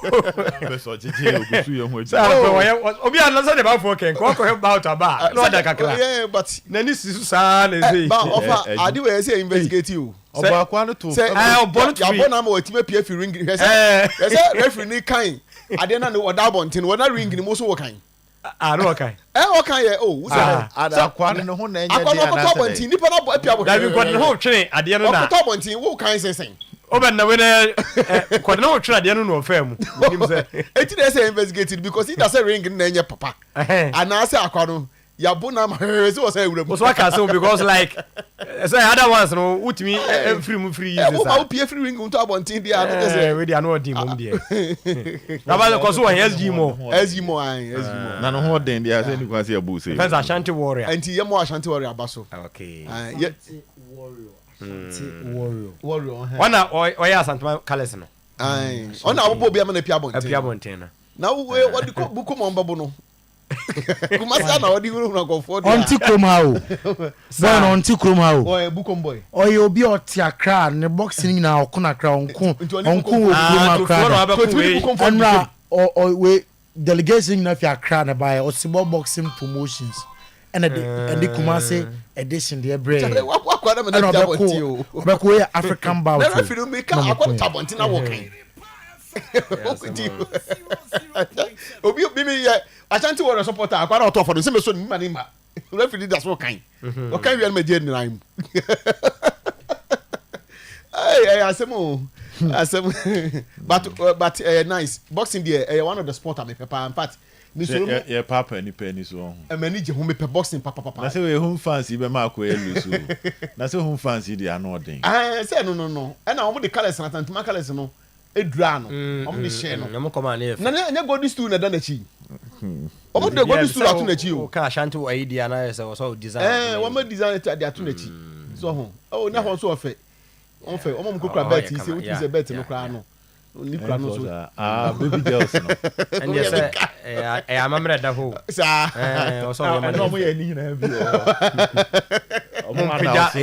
girls mo de na no boxing they say esane e ka ho won say bema the time a minute you know rounds na kwachene o hear boxing fi ukra bembe tum sa me ya who say bia Kumasi edition ya nya sa Kumasi for asem say de bema de say esane aka WBA for ni WBC for class of community boxing the man de you know kwachene rounds na kwachene so atase man de rounds no kwachene de amamre wo ho a yensesa no nti enya action kakra na we dey bon madam fu biba memo wa ye ba for ye komra ho ye ntwa komra mo du ha pa nti ye ni nyina ani ne ye ni nyina frem preko na ye ni preko nti ene no ano no ebre no so ko no nti o say don't force Agbesima on me. If he don't want to play for me, I will get another defender. I am okay. Watara tells Has MD. In any case, Agbesima was going already. Over. Sana Watara list now or the koye no. Or the Agbesima din shembi. Once Watara list no, why not 3 times so? I presenting like what three first one now Senka has crying kedi kan ye de kotokoye nbi o ho say sacking no so ho ena democracy cup ne ba no na so mo ye training ne ade nti no mo sesa no ena o de 23 na players ni bi ne kasa ono aso ni bi kasa ebi nso impression o training ne ade nti no wasesa sesa no a ne ade enti Agbesima nya hint say Watara ne list bi oye ni dim be PM bi enti say me maame yare me papa yare me mama tam kakra me nya resume training ni ade na oye ni nyina no na ode tutututu ne no ma enti am say deal bi da baby e de ma no na o ka kire am say omo nyana omo terminate ni contract ne ma no na onko ti eno na coach ni ti ya na coach ni say Agbesima time bi na no aka say omo dia ene mo bia ankoye ne nkasa because na mpanifo no hwese combat ni na kasa ma e bia Kofi asesa na juna jira bi player onyaka say artist oba ka so ompew opew na de no so ompew no so ompew ti player nyaka say omo timu a you allow him to go enti no eno no ye de enso so ho no mu a enso ba na offer has to hit the transfer market starting from today after Togbe release money to the MD. Watala tells the MD, speed up my deals for me. On say on the offer player na no nakasa no attorn the ideas e dey ama player no me pese obeboma me say na pese is team ne ko me be an pese ekoni system an pese me bonie obemu a ebeboa me nyawa obeboa me to oya na convince player you na aka kire mpanifo say munye negotiations no na de na aka na ma has play woman has no makasa no obetine ne obese bia say team we so abam obeti say ni nya na yesika information enya ne say finally senior na no ye release bi ma kotoko no has nso so to be release cash e de ma MD no into me negotiations ni nyina wi a you go to the MD sign your contract and then your check is issued to you na okona akọ cash wa de na okunti efi ne ye yi no because has be resume training ochana on be ba akọ anopa Monday on be anopa ne anwumre Tuesday on be anopa ne anwumre na Wednesday on abo friendly match ni nyina no preparation ahead of the FNC omo cap conference democracy nti no eno so wo ho no mo a omo tu ho na mo nti se idea free chineko particularly Monday no ye beti ensem afa has recruitment in ho players eba na de ade na omo no ma ne say ebi ba no no mo yi bi film na omo yi kwana lucky for the second time offer Richmond Ayi is set to stay at House of Folk information a ye pekeno no say say nitia ye erade asifo mabehwe no baby okobo ne mpaye no yankopon tie ni sufre Ayi information am pekene say training now wa ye kakra ansa na mo break no wa impress Watara and I say keepers no so ebinim okọ and so far has kromo nya show of keepers now mo pen say ombenya wo mo na say omunya wo mo enti no Watara has asked him to resume training ochena almost started training no I used to come home and on mess started that observe no the more and say me a prove beyond all reasonable doubt there Ayi possibly maybe staying with House of Folk say I think 18 months contract of House of Folk into bit 18 months they say bro 1 year me boa into bit term a just say has penfono he say with me there coach no so no better 4 pencil down for medicals today. 1 Congolese, 2 Sudanese, 1 Ghanaian. Samba and Ndoni O'Neil. Samba and Ndoni O'Neil, a top striker from Congo. Over. Samba and Ndoni O'Neil. From Accra to Kumasi. Where do Kumasi? Oh yeah, someone says I don't know. Hit Kumasi no. Ya hit was a room. So Samba and Ndoni O'Neil. Top striker. I'm so yeah, dear Papa. Yes, so Papa. Samba and Ndoni O'Neil. From Congo. From Congo. Unsa na Otoko mako Uganda, mako Cameroon. Congo. He says omo the Sudan form you na aba. And omo de Congo ni so abenti a Sudanese and a 2 Congolese and a Sudanese. Enti nei ombe medicals no. Enti na be ya omo no mu wi a omo sensan. Then Monday training start e wa dakojachi. Monday anopa sune ne ejinam because almost say some start to preparation for the same democracy cup no na offer say kotoko mfia say anya announcement nene ochena Mondays no there she say amanfo phone so traffic si so because announcement ne be basa aben say na omo ye basa be baba gidigidi we say udum data na wo so data na say Monday na ye weekend dey anase mu ye kakra Monday na ujija gum na say almost omo they are looking at say obedi one advice kotoko social media guys now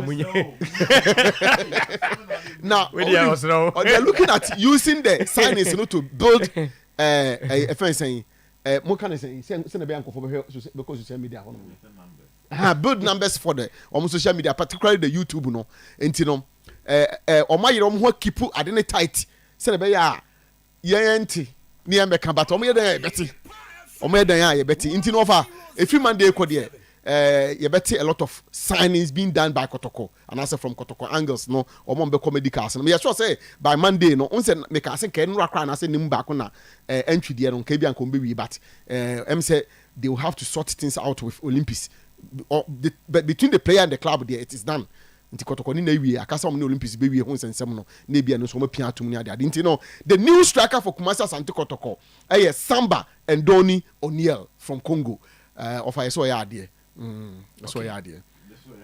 Foot my house. One department of one lucky die goalkeeping. Once the BM tables as so much you goalkeeper trainer car. Or one question no say.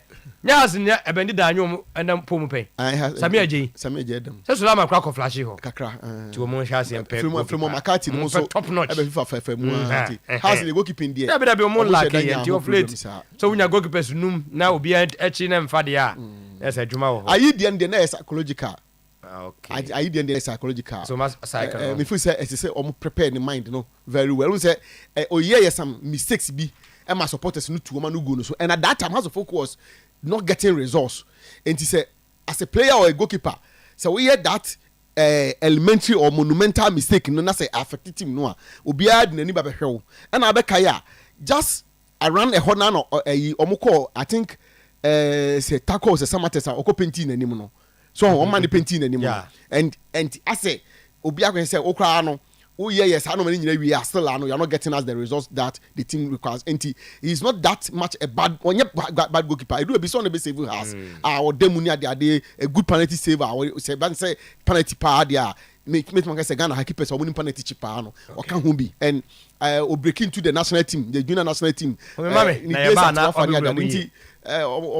chance am say Mengani say Obet na yentoa so emfru hono enra Euros no toa so and Spain 2 Germany 1 France Portugal from 5-3 on penalty say yeah enkoy over biaboko de na me adom enra Tino boko nia na boko de adom some guys say not we sheni na ha na.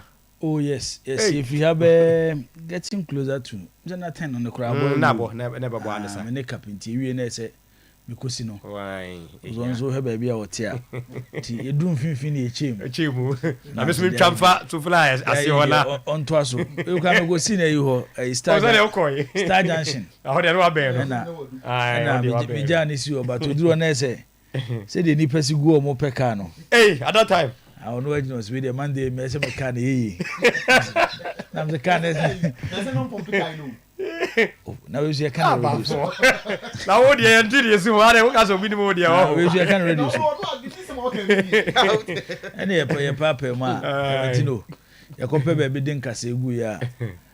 Obo ade na ga ma de pachi se maka se wi ase nyina the greatest gift e wa brabom ye life yes tina panyifo so won kwa na wa de nyina se wo won kwa ade a enura wo ye ya anye yi no nyame asama another opportunity so try be I say wo de correct no nti ade ba ko esom bo power asase so ye nkwa yes nti unya na Clementino wa cherishe ebiem yaba na yaba honorable Ezekesiama ai ontimi ko fo bia sem ya otenenka e wa abra won credit na mene ne kasa ya check kakra but as a godfather e dey ontimi ko fo bia sem abra won credit no tunya kan ya ba na ya ba yes honorable Ezekesiama na ekodi ama nti owu free politics mu de omo so mu ni eya na se o say mu da so say agro no ye do ba ni mu e no bi hu ye do ko akire dia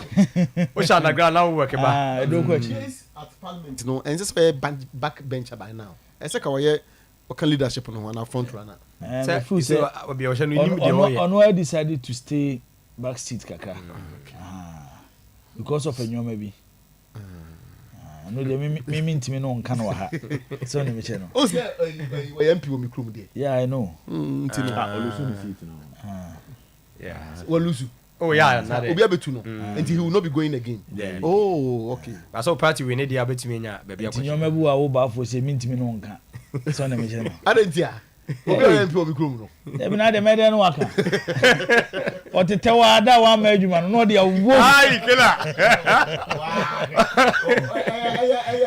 demonstration of mistrust yes hello bisojo ka say otimi no nko ba bi sa asem na ba no o ba fo asem we de ye mfa nto ya mane nko ba bi ya ene opa abradwuma 2 years on ka da ada bo mu se wo ma adwuma na wo de timo fidio beto ane ban o de ashim e ba fo wa oh okay say yenko Euros no kakra yenko Euros no na nra no born in bie na eyi no ma send no anyway bi kakra na yenkeke kikambom na yenfa nko ye now mama the first picture of Cristiano Ronaldo ana Euro 2024 or free of a hard dream we are this is the picture and this picture is trending for the wrong reasons we after penalties yeah you na unia aircon capito pa captain Samba no born in Sabat over no they were announcing obakusu later. Now, the first thing that you talk about Ronaldo here, the fact that he was extremely desperate to write history again. And I think that desperation, it takes something away from how Ronaldo normally operates. Makanda say himself Ronaldo is an extremely ambitious person. But he ended the tournament with 23 shots without a goal. And that is the story of Ronaldo.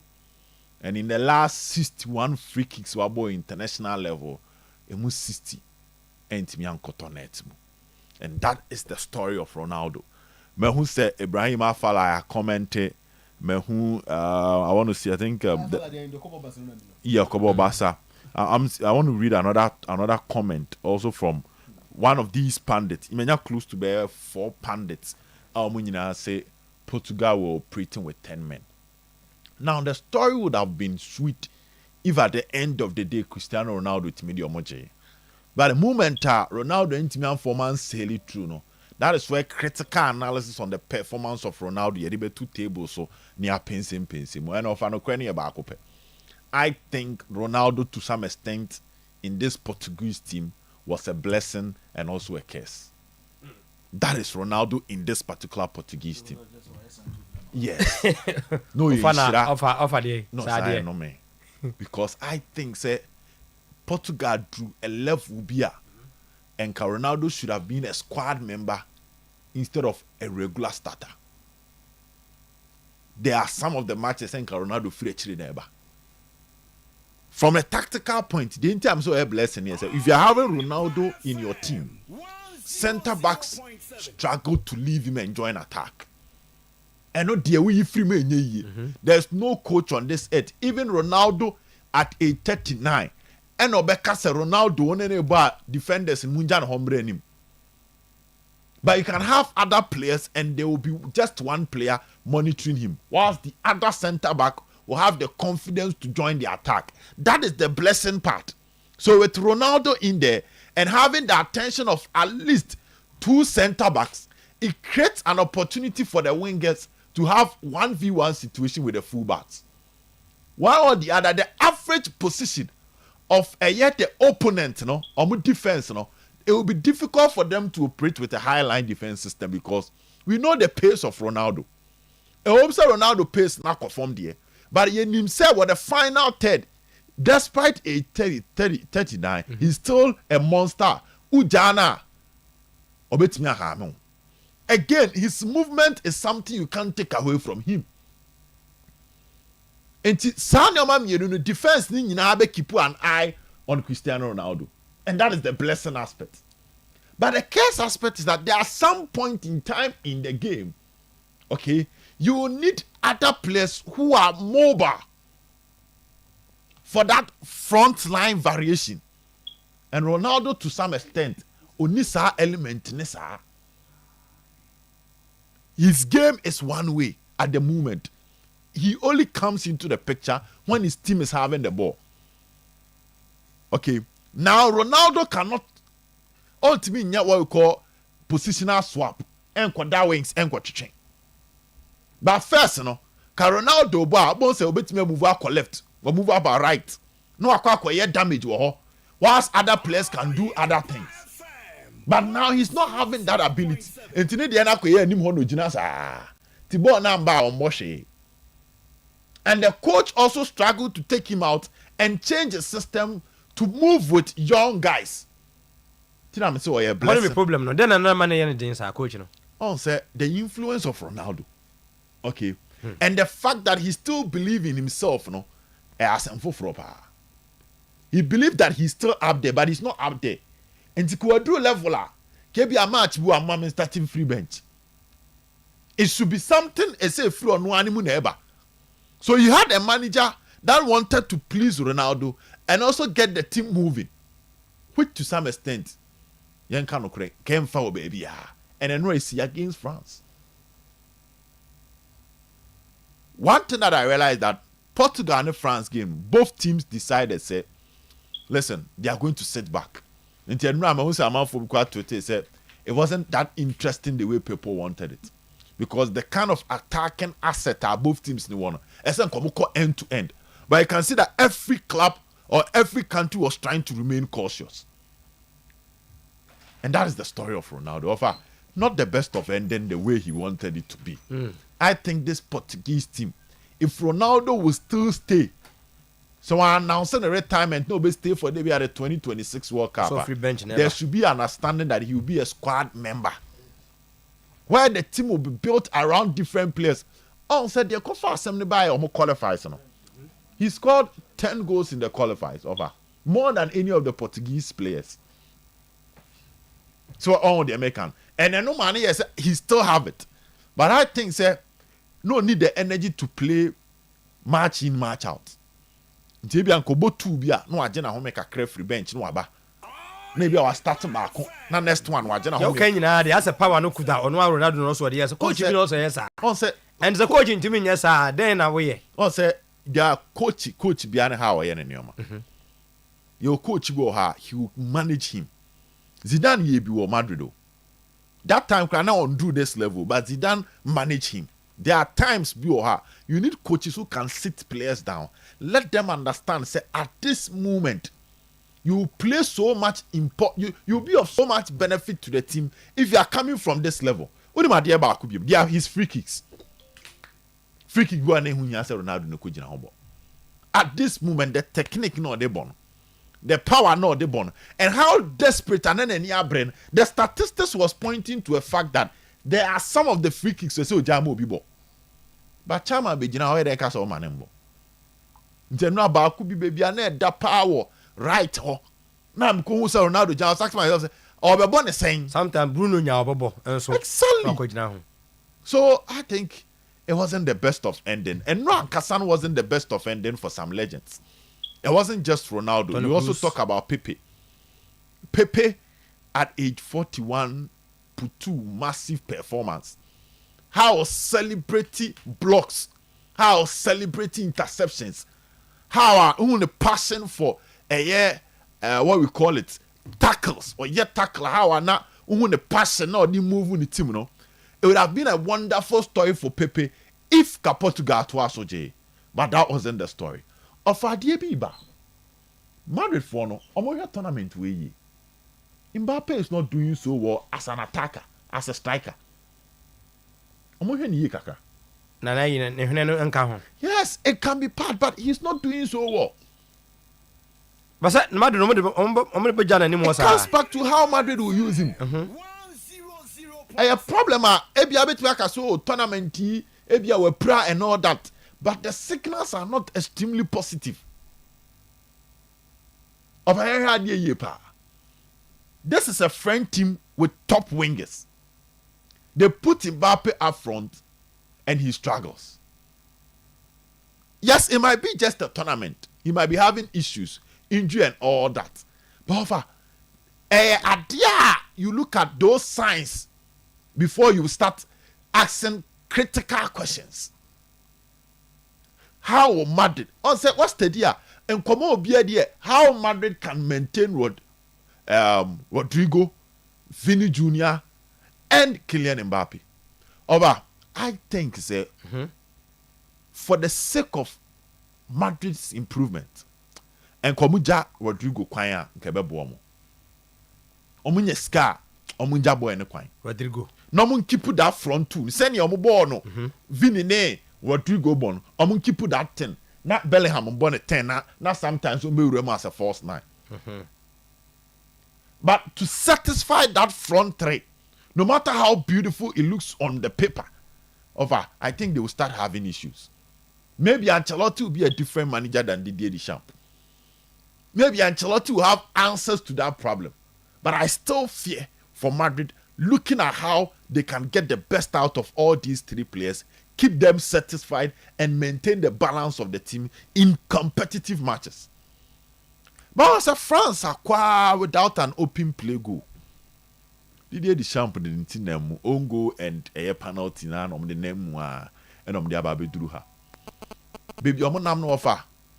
I think say in as much as they've not been convincing, they are still getting the results. Also, France, before this penalty, Portugal boy. Now the last 3 editions of my boy in offer, no me lose ni na. But no Kunde, the first penalty ever. So they twat them. Use Kunde. Yes. I don't want share penalty. Ombo be okay. Shootouts Krombo be that. But no, could you what about first one? Against a goalkeeper. What about first one? No, okay. Against a goalkeeper, you say, or your top goalkeeper. And when it comes to saving penalties, over, or yeah, you know. They be the 2 years the bed. Excellent. Opportunity year power edit to them. And whilst echo penalties, we all thought that Abranti friend Costa send your year in the previous game for Samba but it wasn't so. But Dembele is a talenter. Of Ubisan, I remember an interview of Dembele. O shoot in the favorite foot or the shoot too. Or my left. But do penalties on the right neighbor. Japan can also you left no more. Oh, maybe Jibu Kasama made that video remember born. The question was which is then also ball right and left in yeah, ambidextrous. And on Bisan so or ball no but so shooting so you prefer shooting from the left. And on Bisan so ball penalty or say there and your person the right in the ball. And that is a run your coin or qua not in the final are placing the camera at the them. Decent game by the French team. They are operating like a unit. Not so functioning, a functioning unit. Among flamboyant football. But they are getting the necessary things done, which is the win. Let's see how they can sail through. Germany, DNA, and England referees no tell out Diaz about trends in Mupa. That ball, born a ball, Panatino. They're born in Sano. Yes. They are trying to explain. Say, Sano of vertical position. He said a man to say, and then they were preventing something they will award a penalty. But when a dano. But let's look at something. In the penalty box on in every part of the field, when you handle the ball with your hand, is a foul. Now this is it. Sometimes a mrano man komono ese kakra. A shot at goal. And a player added a different part of his body which is only accepted by a goalkeeper. Goalkeeper and the ability to use that part of his body to prevent an obvious goal scoring opportunity. Boy, coach, na my share a and no crowd mudru extra na Musiala shot in the buy. But before that, me I thought say the cowboy German player back because no. Samum. David. Okay. So an obvious goal scoring opportunity. And under no circumstance, I bet you catch him say, maybe the defenders had you know. I don't understand. Because any football loving fan will question it. Despite what Emrane Kasena Nensada no. I feel now are stretching insanity to some extent. And body near large. because enyan insana nkabo ni koponu. That is the story. And to the interpretation of the law gives this controversial view that as I was saying about room a friend. Oma nye bibiasa. I don't know. I said according to the new rules now, it gives defenders advantage. Okay. But the point is, his hand prevented the ball from entering. Maybe a highlight we now download and capture there.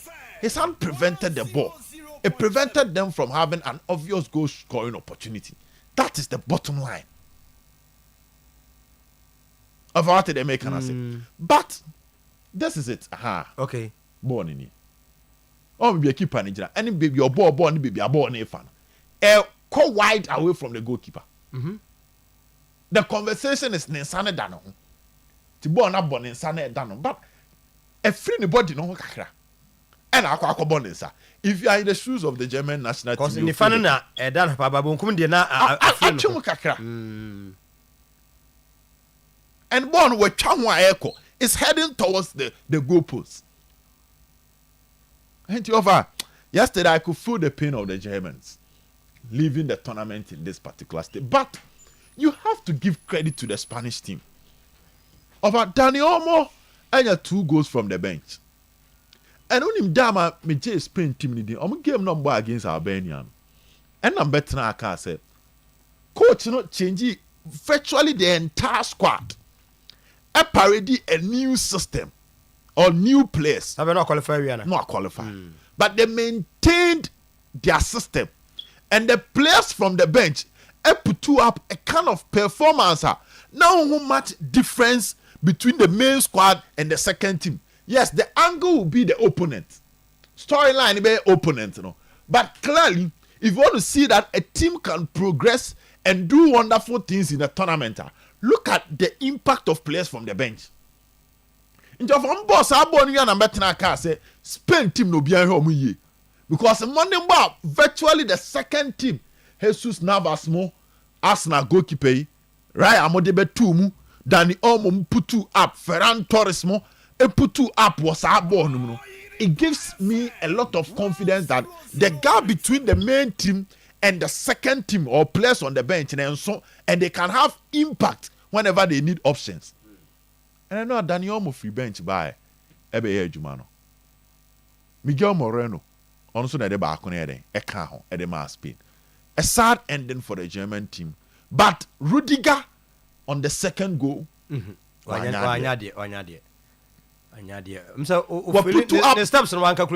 up a wonderful performance in this tournament. But clearly that was a moment. The importance of a defender showing dominance in the air when Timian deliver. Yambo Mabaso Spain system of ehu pa. Now, Yami Lama picture no on Fanto Niembre and the matches. So there's a story. Fabrizio Romero put a picture nearby. Then the picture started trending of Yami Lama ote a ye bath mwa ye jareno. Ala no Messi Kutano. Yes. Oui. Yes. This picture. Yami Lama no. Yami Lama no. Yes, on the terrain. Now the Messi compared I think it was a charity event and they took pictures. And I call the other ones who Kutano Muse. And a man for say I want to transfer the magic touch. And the Colano. So he's the player with most assistance as a Messi replacement in this Spanish team. And he's getting the job, the offer. Me, I dare me pebble and ask them say young players have issues with their final decision. And they could ban out someone Peter Aquano. Raheem Sterling will Liverpool no. What me to me kasa a do time on for born into a tremunu peno most of the born or the aya de ketua. But this young boy, he knows when to cross and when to give a simple pass. Once was steady throughout this tournament. Most of the time Katina no aya cross. Most of Morata bi, Danny Cavajal bi, Fabian Ruiz bi pem. Benra or Kati in, they were expecting a cross, no boy a low pass to an open space. Edema Dani Olmo and obe pem to atenem obe tribon to atenem. Guess the decision to scan the field and see the right place to pass. And we see the kind of pass of Bono. of this boy, despite being that young for the stage, you know, of Ongun when he say, and so and the game, you know, of England, yeah, England match in England is Switzerland. Now, you monitor England training na 3 back na ne baba so far. Yeah, 3 back na. And initially I was thinking that 3 back there. You see Trent as a right wing back. But news about say be on Bema Trippier. Minim say asesa dia. Trippier. But more England for no mo kwatete omo train one say on Bema Trippier. Na Bukayo Saka that the other side. So Saka would cover the wide positions from the left side. Not Trippier the wide position from the right side. Therefore, Foden and Bellingham are not expected to go wide, but they are expected to take advantage of the central zone behind the striker in the shape of Harry Kane. Now, say Foden and go wide. Sending most of the matches in this tournament, he's operating from the wide. But this time around, he's going for double number 10s.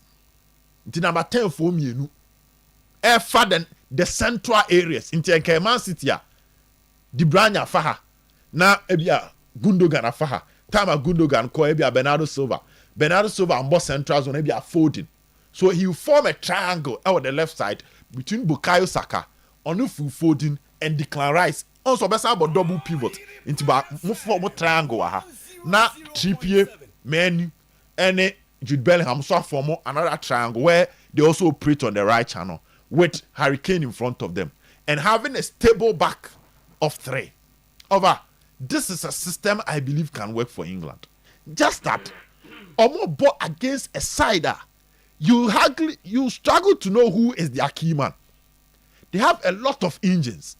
One of the engine is Granit Xhaka. And Upo, how England can overload the middle, take advantage of the middle, and be dominant in the middle will be so instrumental. Then, I said 2 teams this year will be about 3 back there. The wing backs importance in we free game of a year. This is a match England must come to the party because Upo, the kind of Germany she has Spain. Every uncle any other country be the story would have been different. Exactly, because sir, for now what has say no a potential finals a team. Portugal against France, a potential European final. Germany against Spain. Now we are going to see France against Spain. Okay. But England, baby, are all fire, you know. I want the Holland war, I want the Turkey war, I want the Switzerland war. No. Offer is extremely manageable, and England must do something. I'm expecting a tough game for them, but I think say of Ankomutsi Fomwa, okay. Do they have the ability? I strongly doubt. You know the Switzerland Italy game, no. Because just say I'm going advantage Switzerland. In today's game, I'm also going advantage Switzerland. Please, Obed, the referee should have been given red card to Tony Cruz. That is also true. That is also true. So Tony Cruz, the starting game, no, is the second foul. That is true. But once again, it points the lapses in the decision of the referee. Referee, we are going to see. Me who ni bi arma kai seve ya ne yes Roma ball. Ball ye cross ni panensa LT holding. Onje. But I say England referees in offer. Omo nyaade. Yenwem kakra na yemra. Eno ade nyame anem no kure ni. Games ni mienu no.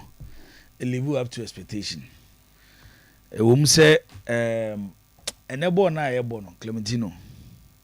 I think certain players can munya opportunity and their social media popular and the hype that they will get any omoba no mobo no kebe yu.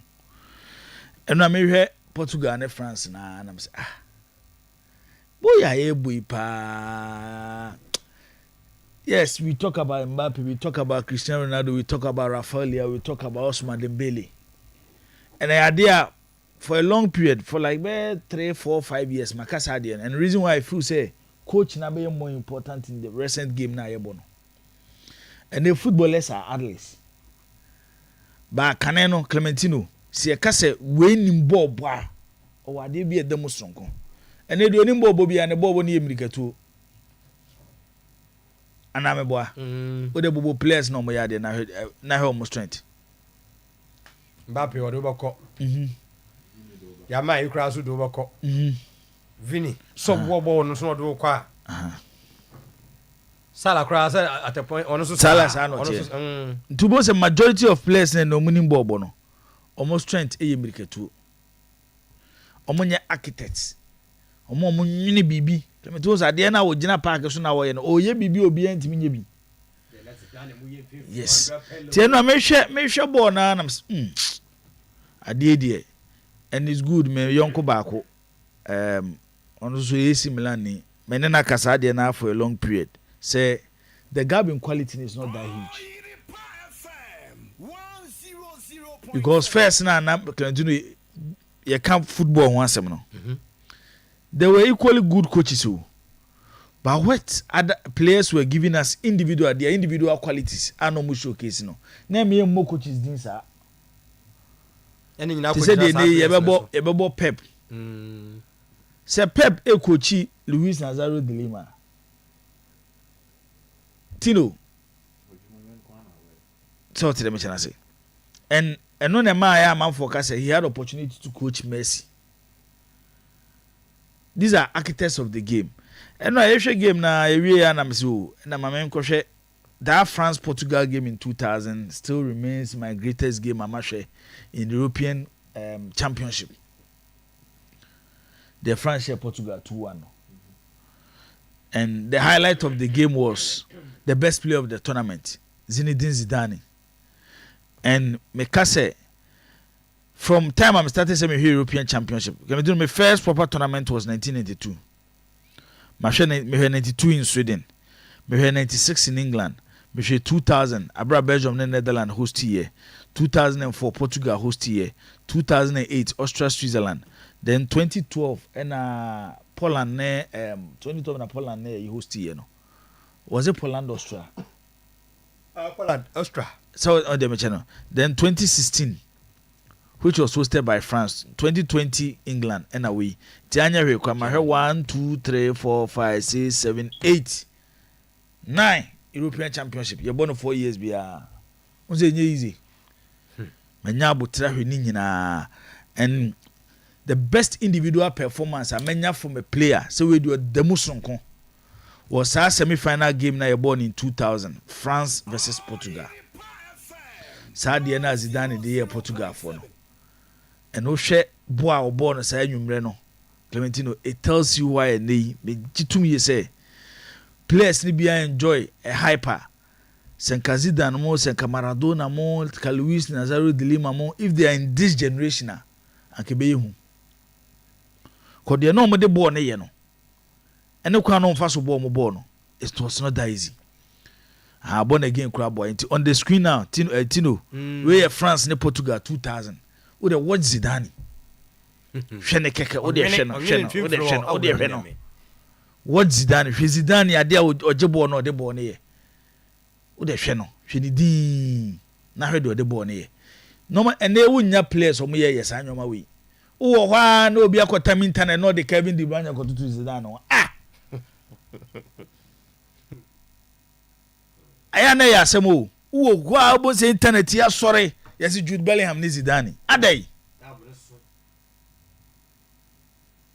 sana ne ya baba ye bo no nti obaye ne dai na wafa ne sana ese ona mo ba bi ona na akura fa so kura atwon ona ekro no he ne ya sana baba wapase no ase wrem we ya ben no we 2000 yes Netherlands Belgium the host here France na je omubo we semi final game we no and a final game on Italy.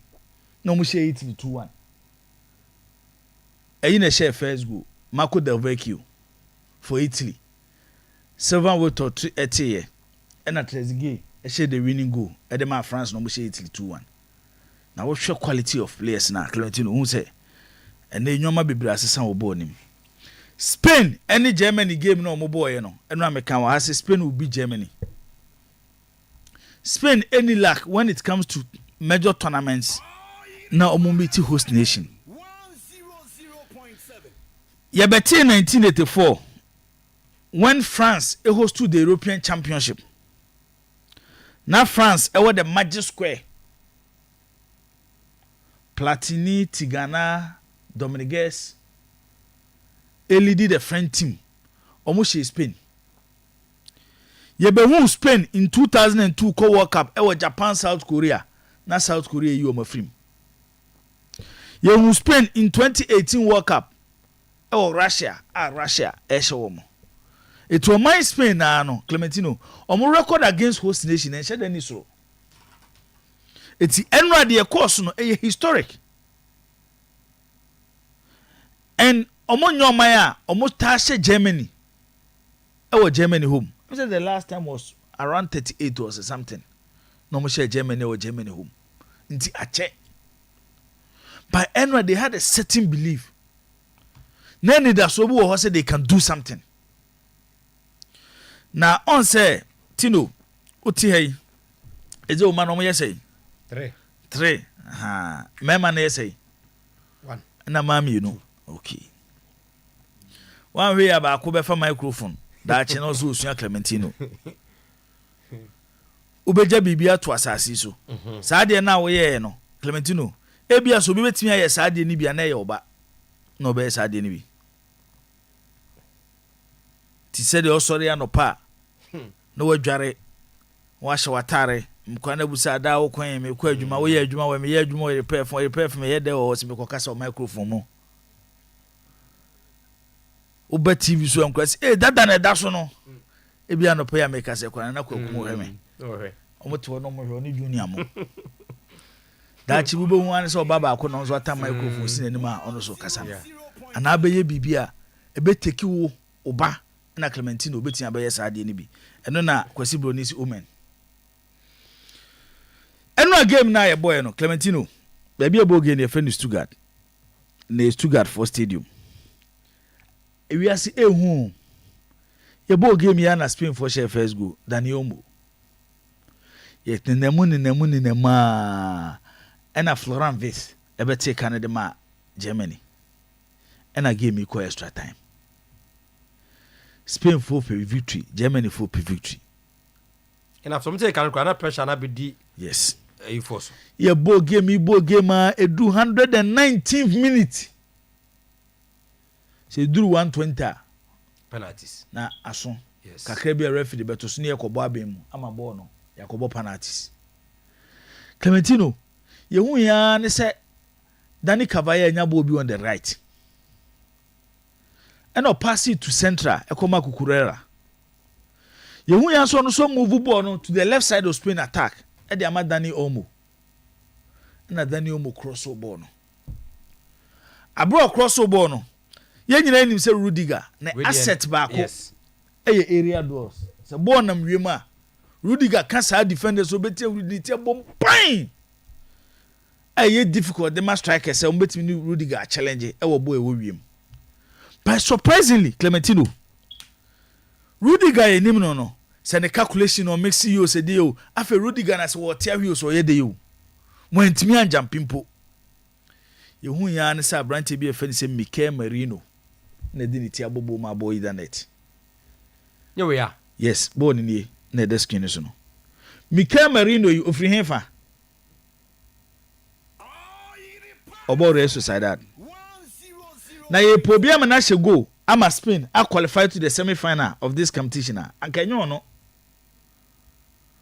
time Jose Lukura be mu no na so wono kwa the Real Madrid this year Champions League no mo boy no yehu ya ne se Real Madrid ne Bayern Munich no de ball beto net entikenye we ana ebia Dani Olmo because no the obobo of Germany ho he knows the weakness of the German and how German for the ball mo ball o mistake calculation no Rudiger yes chechiro so 10 here enti ana say oyataba because obi a wahwe Sociedad bia no eni mbo a oyataba ebo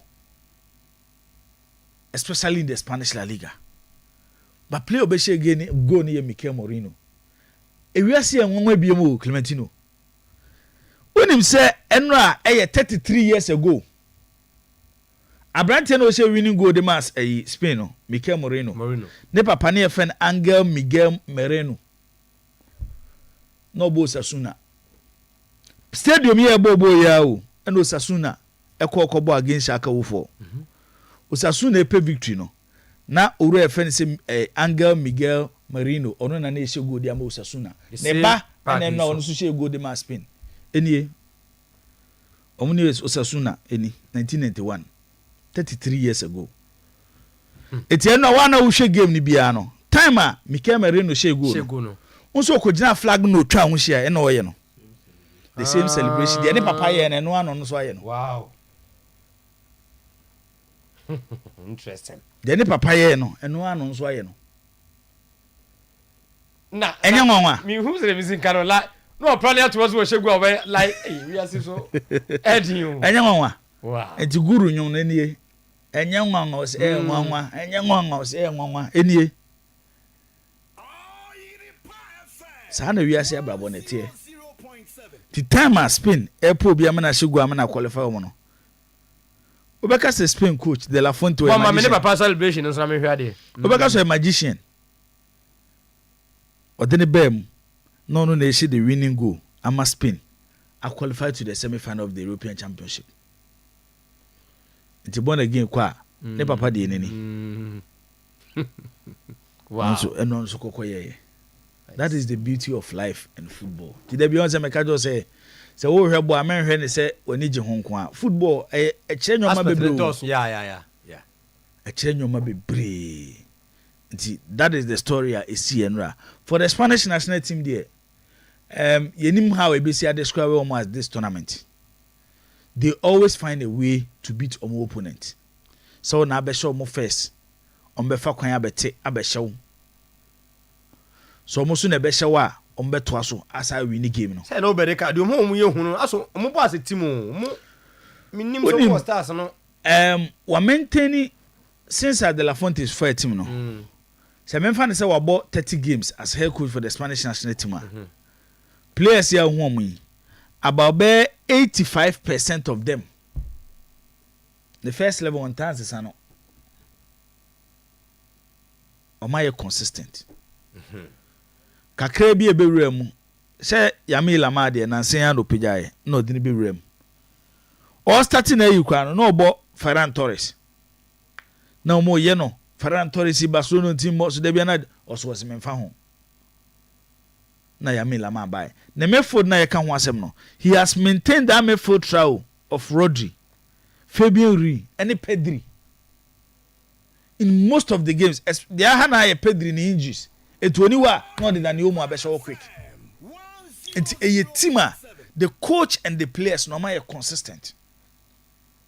Omuni momo ho. Ti no mo pass ball na Clementino omomre. It is this Spanish team. Be the talent available to them. And yet equal to the Spanish side that did the last European Championship. But in their own way, Oma so kwan bi so no. Omo fa so so chiro mo history. And beating Germany, the most successful European national team. Ewa bro my host to tournament. Ewa mo home there. Clementino, omo deserve a lot of credit. Untimi she Spain team way to their star. And now we game near start na Germany for the somebody who show mo. Now I know about tactical park. No more omo approach game in a physical way. Physical. But amo muhu. Almost take it to their plan. Almost take it to how the Spanish national team ball. And eventually, omo win the game by 2-1. Next stage, omo France and Ebebo. France and Portugal ne there. Say we Roberto Martinez. Now we coach at the Portuguese national team na oko tournament. Obebu sebusa ho questions bebre. Abra wo player friend say Cristiano Ronaldo. First question abebusa ho ne say Ronaldo about 5 World Cups and about 5 European Championships. So far 204, 208, 12, 16, 22. It's way any 6 European Championship. It's not that easy. Tournament awako nyina before this tournament Clementino washe go. Both World Cup and European Champion 5 before we washe go. And 2 year coach at the Portugal. Obedopo Cristiano Ronaldo. Obedopo no. Okay. We say we are no say bebusa ho say. You were 2024. Many the same Ronaldo ebi call 2021 European Champions 16, 12, 8, 4 na. Answer ni you know. It was a yes back and a no back. At the age of 39, Clementino, you won't get a Ronaldo and Rabobi or ne Upamecano. I'm a head of Upamecano at the year Ronaldo. Soon pay. So when I am mre. When you Ronaldo, a young Ronaldo, Cobefa Bonejo Upamecano. Upamecano Tinenino. Na be the ball not to net. I Mike Mignon to me and save. Saliba su ye ni bi. The question here is, Ronaldo ball virtually the 120 minutes against Slovenia at the age of 39. Still, ever stay in another game, 120 minutes at the age of 39. It is the problem is Roberto Martinez. I don't know making. Only problem. Ronaldo the only problem. Ronaldo did it. Only to say Clementino will do stage beer. Because what I was asking myself is, just imagine say Portugal game. That time you game we are then. Maybe at 20 minutes to end the game and at 30 minutes to end the game. Changes for Portugal. Why never Cristiano Ronaldo? It gives the team confidence. Team ne lack attacking identity when Ronaldo is there because Obia Ajibwa obeso ko Ronaldo no pass ball na mano. But Portugal games are much recently without Cristiano Ronaldo. Almost goals for fun. Especially with that Liverpool boy, Diego Jota. Yeah. Oh, but we more. So to the mention because this friend team, what's your casa about? Omuntimi goals no. Omu defensive setup ne solid. Omu rely on their defensive abilities. Omu the strength of their defense. And omu de tournament omu mo. Omu defense ne why. They have Mike Mignon as their goalkeeper. Jules Koundé at elbow right back. Theo Hernandez left back. Saliba and Upamecano 2 center backs. Omorie say ni penumi e wa akire wi. Na wasa Bongolo Kante ne Tchouameni wo manim. Eto o man hyewa oso nhye mo. Nti na tournament o mo nhye goals eso ye nhye o dodo. That has been the star of Didier Deschamps since he took over the French national team. How he arranged his defense. At any point, be upon the back four, we are or 2 defensive midfielders to protect the back four. The time of 2018 World Cup, no bless Matuidi in N'Golo Kante. Na Pogba, Wamani free room, Pogba, baby, PBA, fa ko N'Golo Kante ni bless Matuidi. That is the strength of the French national team, and they believe in the attack. Say, so man create chances to do no critique a Caribbean. Griezmann bi betimi ahye, Kylian Mbappe bi betimi ahye.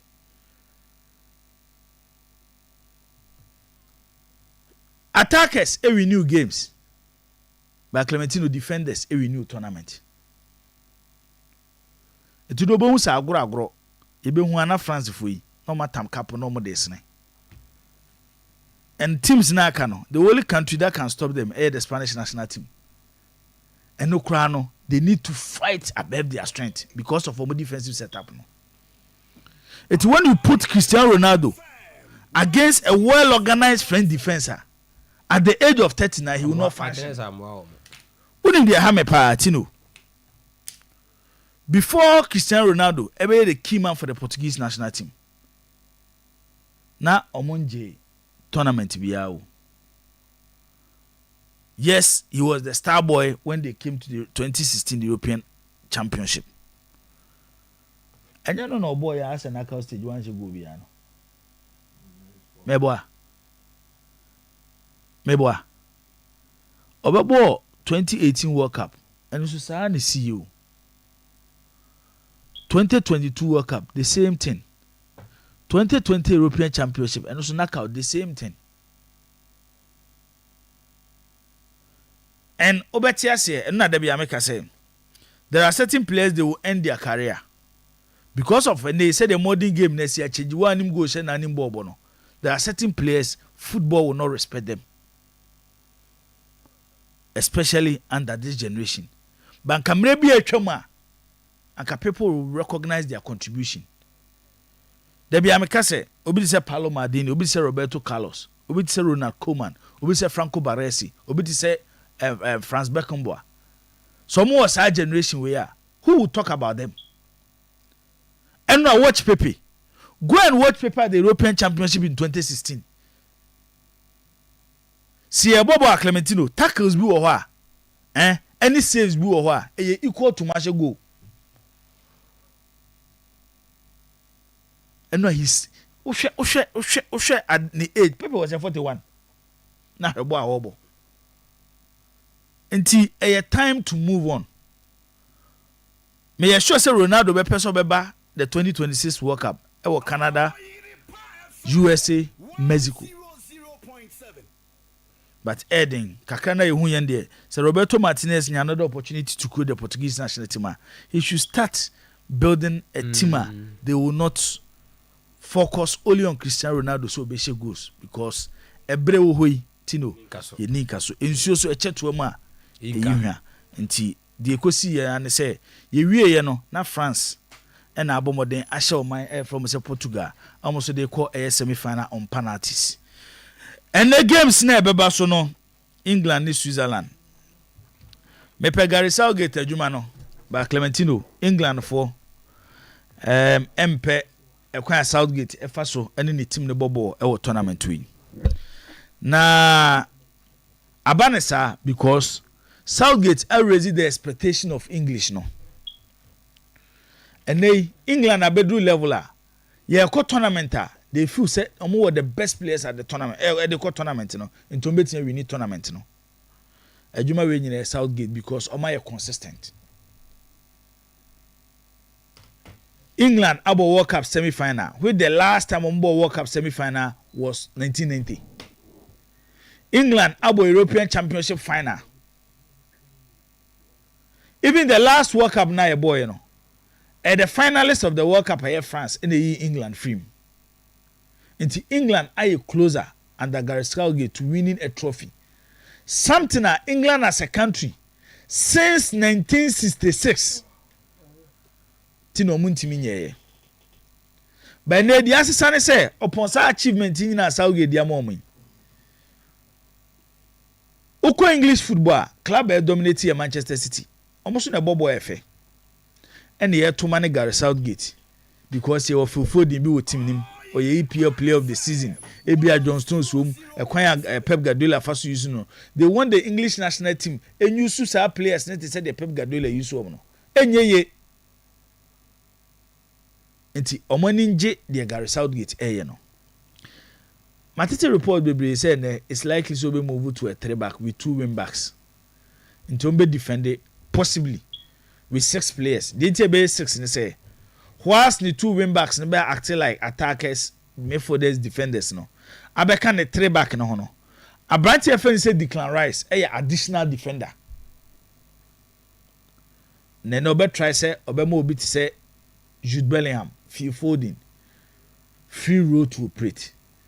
That is a good system because England call back for now against Switzerland and they will struggle because Switzerland team no Clementino omo press it. Physically they are strong. Omo a lot of energy especially as Bologna player in Doye no and na Mbolo dey ko e tournament Clementino no confirm Marco Van Basten boot no dey about tournament ni bi ba wo de manen ko na club side o ko no club side a bo wona ko se kokodu kodogo no mo play ne fen kokodu bo hu abo ne ba di bim na nam soro sa na Mbolo tie o ye different player when it comes to tournament. England were individual qualities but you say them kind no e mu nhyɛ da nwa bebre hwebo agane jaka kɔbɔ ne Bayer Leverkusen hwebo a wɔbɔ ne wɔ tournament wi hwebo Ricardo Rodriguez bo hwebo Manuel Akanji bo omu goalkeeper fɛ ne Yam Soma o Inter Milan ba wunim ɛna da bia meka sɛ empanifo se ya wo tu sie so a onchen tentene ye bobo no sometimes baby e be wo kura na Clementino any baby a wo free e very important it there are certain players a baby a wo ninti ye momudin obi ku aka say player we no e great so jai bobo na no obo and say madam for be na ye ka play so many bobo nam say me hwa Abedi Pele Tino sa Abedi Pele ko free France so ko free France anka Jean-Pierre Papin sa European best na oje nka Abedi Pele na beje because me from 1991 to 1993 nyame adom na ye de eti Cote d'Ivoire nti Canal Plus the mo fe ne Canal Plus na wo ho ne hwe league games. Yes, it was a generation that had Romario, Roberto Baggio, Marco van Basten. But from 1991 to 1993, no, Bebeto was part, but once Bebeto he was no exceptional. Okay. From 1991 to 1993, men who play an obobo was Asiso, Abedi Pele.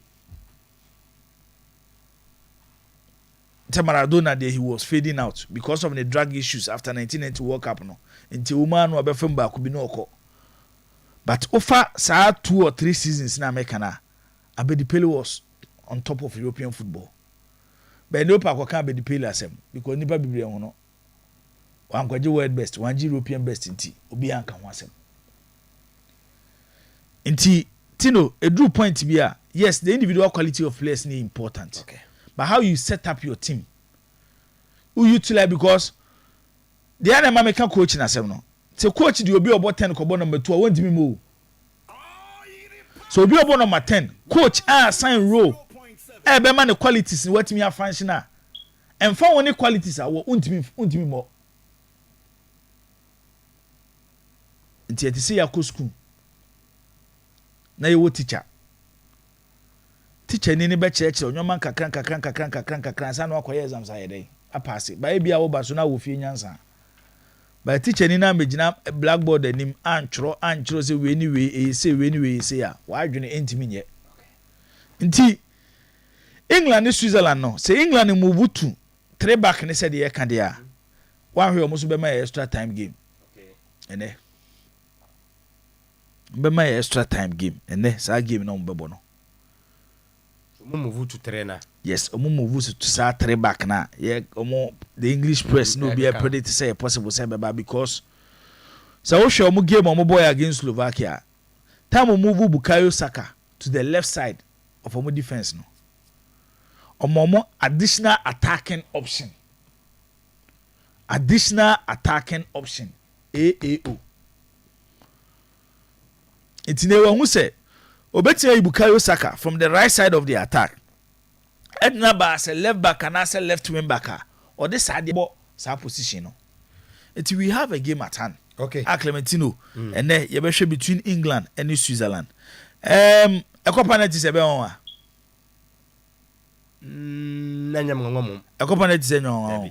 Okay. Nti the TNA. Say we never be 90 minutes it will go for Switzerland. England be win the game now. They will win the game. Time again be extra time. Wow. Samu. Yeah. Okay. Now taking it to Kai. And then the Netherlands game in there. Tino. And you see a game a bad deal. Now Montella no ya debi. I feel no who's a mistake. Adagula no or you taking it. But not the same as you to taking your mind almost said then players or more flair. Other good leader, it is a Latino. I'm going to was half flair na Adagula one. Okay. It is our game. Almost second game was it against Portugal. Our drop on. Yeah. It was a big problem for them because mom say the flair of Adagula. Take it team no so won your maybe Clementino. So one that Retioma on be surprise. Holland I drew quarter final all right. But almost shut down convincing more tournament we. But you do stage here and experienced players you more. It's in the you expect the likes of Virgil van Dijk. Obit is a Memphis Depay. One player when you have a very good tournament. Tijani Reinders. And they only leading the Dutch Midfield after say Frankie de Jong MXA tournament in through injuries. Obeba up against an informed Hakan Chanolu, who is the captain of the Turkish national team, the driving force behind the team, the playmaker of the Turkish national team. nti eno so ye game a Clementino based on the who say ne the echo no one way a and then so be pon 10 o'clock and so better travel therefore tia no aboabo ho wa pe drink bi dey si unchen nti tino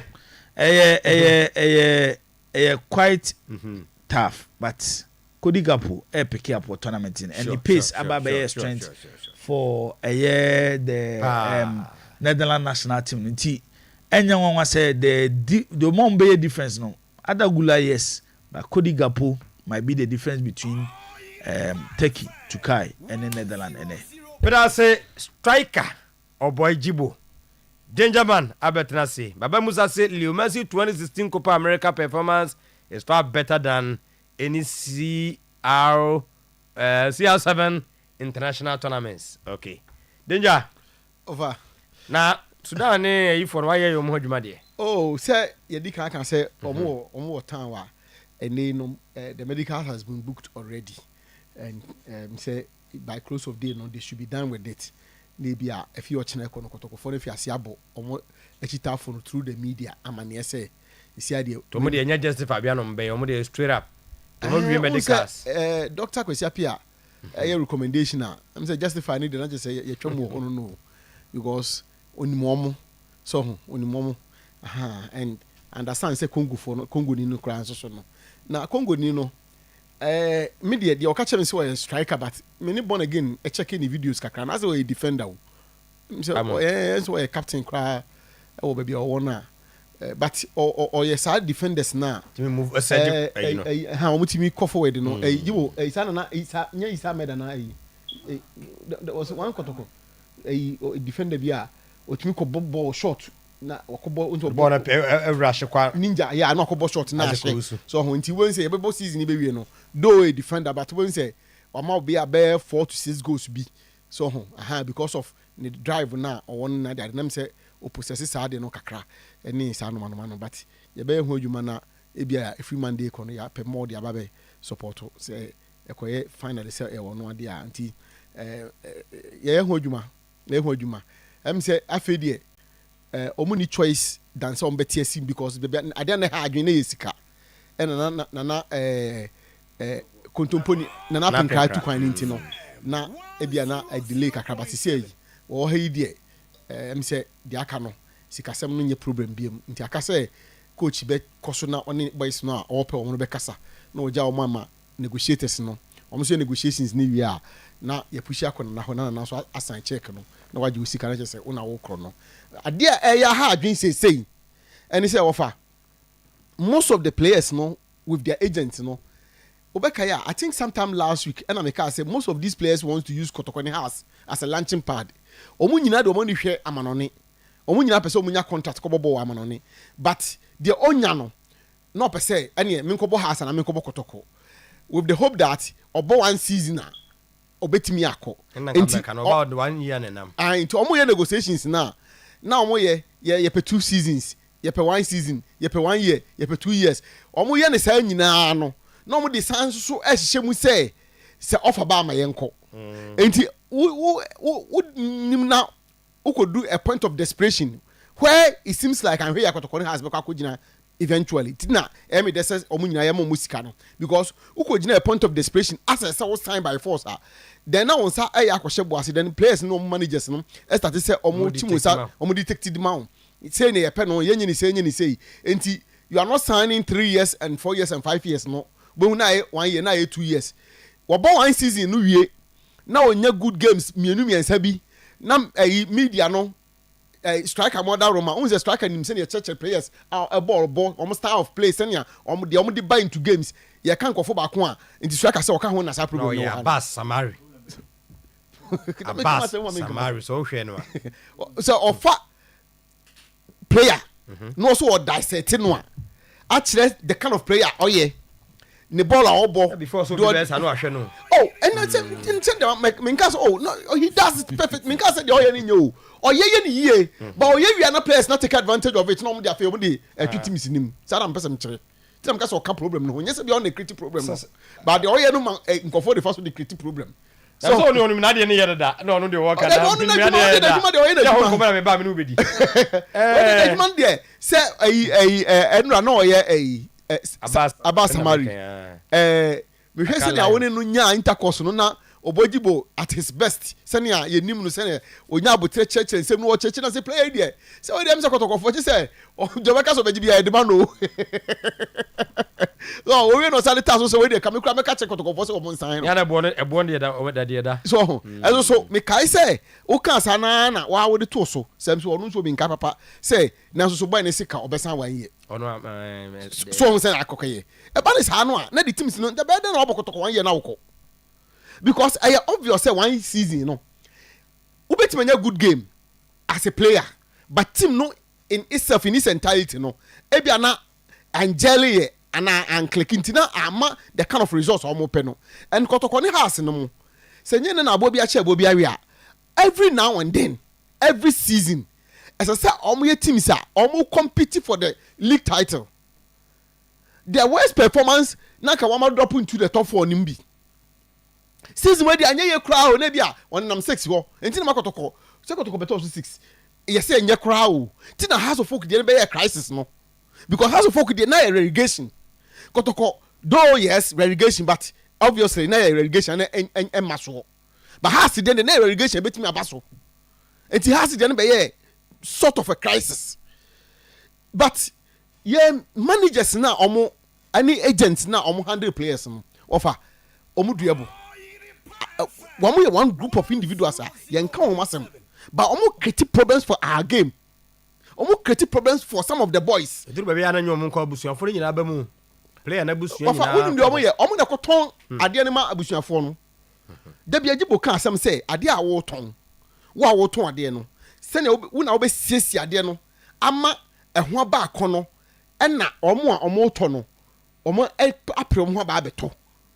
Mpacho so ati ase ntade enye memeti hai ye Harry ne ye danger man ye betima hype mi abedu ba bi no obi a pese wakakotie danger man ebisu kwa na menka hu ana bia de meka na bia na kakra. It's about how you prepare product na say brand no na we package no present it to consumers and as patrons no. I'm saying that agents no and some of them parents of nkra no and ma awofo na ni brig gidigidi no because for instance if a player no ewo enfie kakra wo nimu na say ye investment wo nimu ni prepare player and say you prepare no for a particular marketer. It could be the African market, it could be the European, even the European market, you know. We say different type of the European market too, because you the mainstream Europe, no. You want more target Scandinavia, no. You want more target other part of Europe, no. No one the players na kofa ho no more na afi no. Oma people say player no be TS mainstream no. Omra no na ne bona peja, so that ubetima nya good plus and as something that is worth of the player. And now you can say, I understand say do yadum. Okoye anye waba Isakuka enwa na yebeka say waka kire has mpanifo say omotim ni biom Isakuka oko ayi hono no bebia ayi nana ya otim ni won efe ho sempo oko Moldova she wan go offer me reveal something to you. Could you believe say loan na oko esika na omode ma no say waba na je no says can be na Isakuka de faka says can be no de hand dan says can be no dididie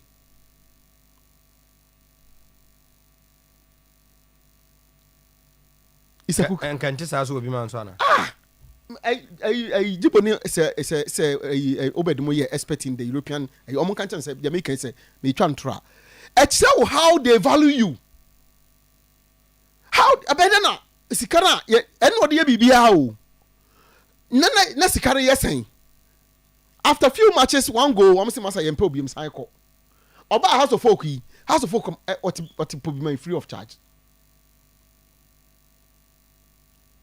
a whole season. Me sure say Isakuka share more than 5 goals. Me sure I don't know though. Me name the number of goals. They almost had take performance contract though. You had DDD agro dey one perform dia. Beja kwai. And then Isakuka say has for nyano no onko. O kwai. instead say oh yeah oni baby awoko na say na dey oni baby awoko but maybe point ni say isaku kai minim ni fie but I think ball na ehu no out to you no nanka oba has ni ehu say odi bi ye den e ka ho it can be me expect say anka oba lifting the game no to a point where you kofo ni be brace on be pre say teams be pre say be brabo mayen of am pato so what ase enti I am not comfortable. I think say I do area I do a timer I say e bibi ka kire the players no omo no agent omo no managers no because yeah manager no e hwe de okwa o de player no especially onya wo de ko free agent de ko matim no kra de a ene de obe nya enkwanda wa na wo ho no nya sem ke 20 was onya ne de say he doesn't care whatever happens to the player no and the player no so saba. I am concerned about Kwedu Yadom because Kwedu Yadom was growing. He was growing playing the national team level near the day na or pimba pa ene waba say has 4 pound beji in the back me information just has doesn't seem to be interested in him. It is a balance has 4 arm for no. It doesn't look like Otoko is looking at his direction. Yes, of course, media man no many other teams know, but would they even want to have him? So far, Adrianada. So the question is, Argentina on call ban 10 times. The agents don't care about them. They don't hear nyans from Dombeco musica. Or just can feel we are said in a better said in a better said in no and one and I'm worried, I'm concerned because and just suddenly a place no progress. Ya peseka omo kono. No progress, who know so eastern block of the Europe no cry no how you know what kakra. Ya me bono nya kwambo room mainstream no. Maybe our France be or Portugal or Switzerland will be no nya kakra. Eh because ni nyina no e boy players no e boy our game, e boy even the economy because of kakra menyan. But koya no aba, or koya no aba. I am concerned, I'm worried. Mate, danger man. Obed. Yeah. Kwedu Yadom they say has general say the contract and so on. To danger na me no kan wa chiro. Loan no ko Ukraine. Oko loan wo Ukraine. So we play a say a loan there but oba so we kwan so betima ka say. O sign 3 years no ball 1 season. Or ball 1 season. And we call loan 1 season. And we bench can 1 year with us. Just a house general. Na say Kwedu Yadom be ya dey chan patasi. And then it's not a debate. The potential of Kwedu Yadom and the output of Kwedu Yadom at Wafa. When to me I repeat this again what has there. But clearly, you'll be better than Apatasi. No, I find the pressure at all, so mommy go. Oh, I know the better they are told about for. Oh, for this is how I know the coin. And better no about baby na be ya now outside about to me so. Into your munchum. Now you know the amount of money had to that pressure got me so they spend around 2.5 something 2.5 billion I say. I know they have spent a lot on hey, you don't let the player go with, you see this is where the issue is. Both teams the economic aspect of the game sometimes there's so many stingy kakra. Also there is the emotional aspect because football results touch amount for community. People sometimes look at the emotional aspect. But you need people to detach the emotional aspect and look at the financial aspect. Financial aspect in here say, you could to play a 2.5 billion. You know, could go pre one ya faro. Oba fe baako. One said them who to send 3 years. 2025 and the contract be. Ya said them who ya dom send any a penno. And a loan ba no. Ya fa so the money ko loan. Na loan okobon na fa over permanent ni ebetimi eden atieka and wa ko loan 1 year na amfa and wa back they didn't say chan contract at this time. The bargaining power of the player is even down. There is a reason in Tia who breaking the bank of the player. You saw something in him. Tisabre kwa bana kana 1 year no and then entrance fa wa fe ba akwere fa count na nyam fimienu. Because one fa back one cannot be bought this season next season we free agent oko. Ya na so clubs no nya adwene so kwaya amfa de oba na onya ade. Depi yenya ne sa. Ti sabre na naka. No man dey afi back we dey aka ho. Add nothing ase. Ti bi afi we after 2 years no, he might finally settle down for her to folk and deliver results. Because Kwedu Yadom ne has anya proper pre-season no. Season na eka Kwedu. Oni has anya pre-season papa bia o. And oba boy. And there was so much hype around him. And just anen, won't me kase na e basasa. ento munya abotre has defense center backs we or say si ba hwan pa na ka so si form yi a wo ball ni yi meye wadre ka say we die ye yi ne kurasi even or say si be mpo or say si be mpo there are question marks with his performance. And so if they are fixing their team, they must put emotions aside. And they be see Okumase no. Of what they make an say. Player be cry a tall no Indi be bosume 1 year crown. Yes, you uncle no. There's a financial aspect attached to every action of a club, especially with recruitment. So sometimes you must look at the financial aspect. And the intention no. And no why yan hwe sika part no. So what even come on as? Because we call bro share be ka you obesi nto bi ma wa pe bibra. Yen fa bi nso so koto. Ton we mo no. Ha de. That ase. Yan toy. Has must strengthen their team. Okay. Now it raises a lot of questions about the recruitment. And I see as afa IB. So has a fa aye. Na say akwasin ketia. One shaibu baako no. Ese baako ko. So what was the decision leading to a main goalkeeper being reduced to a goalkeeper who don't even register? Ayo okwa wanko bobo baby a o. Okotena fie.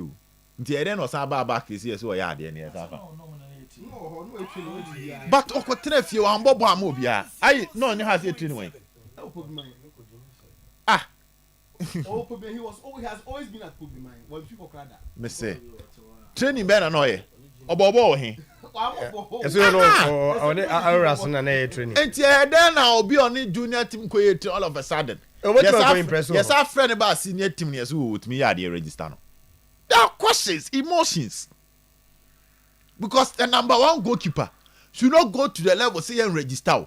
Especially when goalkeepers are outside no. How many Premier League experience? And to the final bench crown hard here. And he has said China who has a baby see who be. And when him over. How to fucking penny for him hard here. How much it have for him from one charm. So much charm one of us had the eye could them now went to me and keep. They must sign a top goalkeeper. Of a goalkeeper crowd Anna and what you never catch about for say come the any house will goalkeeper who near striking. Goalkeeper yen kasi goalkeeper problem ni atop B4. What dey dey? Na top notch back was keeper back the whole season. Katu kasu na wom back na betum. Me try na one per second, one per back be oben we know I number 2 no pa akola bia number 3. And so we dey see replace goalkeeper ya to 3 na buy ni nyina no bia ni who fire. Akwesi nketi apene. I say lot of questions. Say we go training grounds ana. Yambra we before no Agbasima de ne de. You see the dude and the dynamic say Watara make a promise me they say Watara say the profile of every player before so fan. And that what do you them guys am fan to e be use that for. Player be our fan who how obo. So we dey go on fan na mbwa. Batuno. Say Watara say this season you sign no. Atuase. Na make us a player be our sign na how obo. No one who quite or didn't be show with team. And I'm impressed with Watara because we see a Morrison he or church how he will use Morrison the Chiromo. Weshiano. Oh, Weshiano. On the Morrison Asia. Watara. The Akane say MD for the day has proposed Abertunanim. Wow. But a new man Morrison so the two Jano.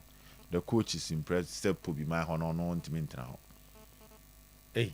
Yes, they say no correct. I said yeah by force. You see that decision. Say place nyina matured place in Kogu dan baako en Kogu fie baako over e di asem na eba anya na kofa we asem yi bai ampadu asem yi bai Michael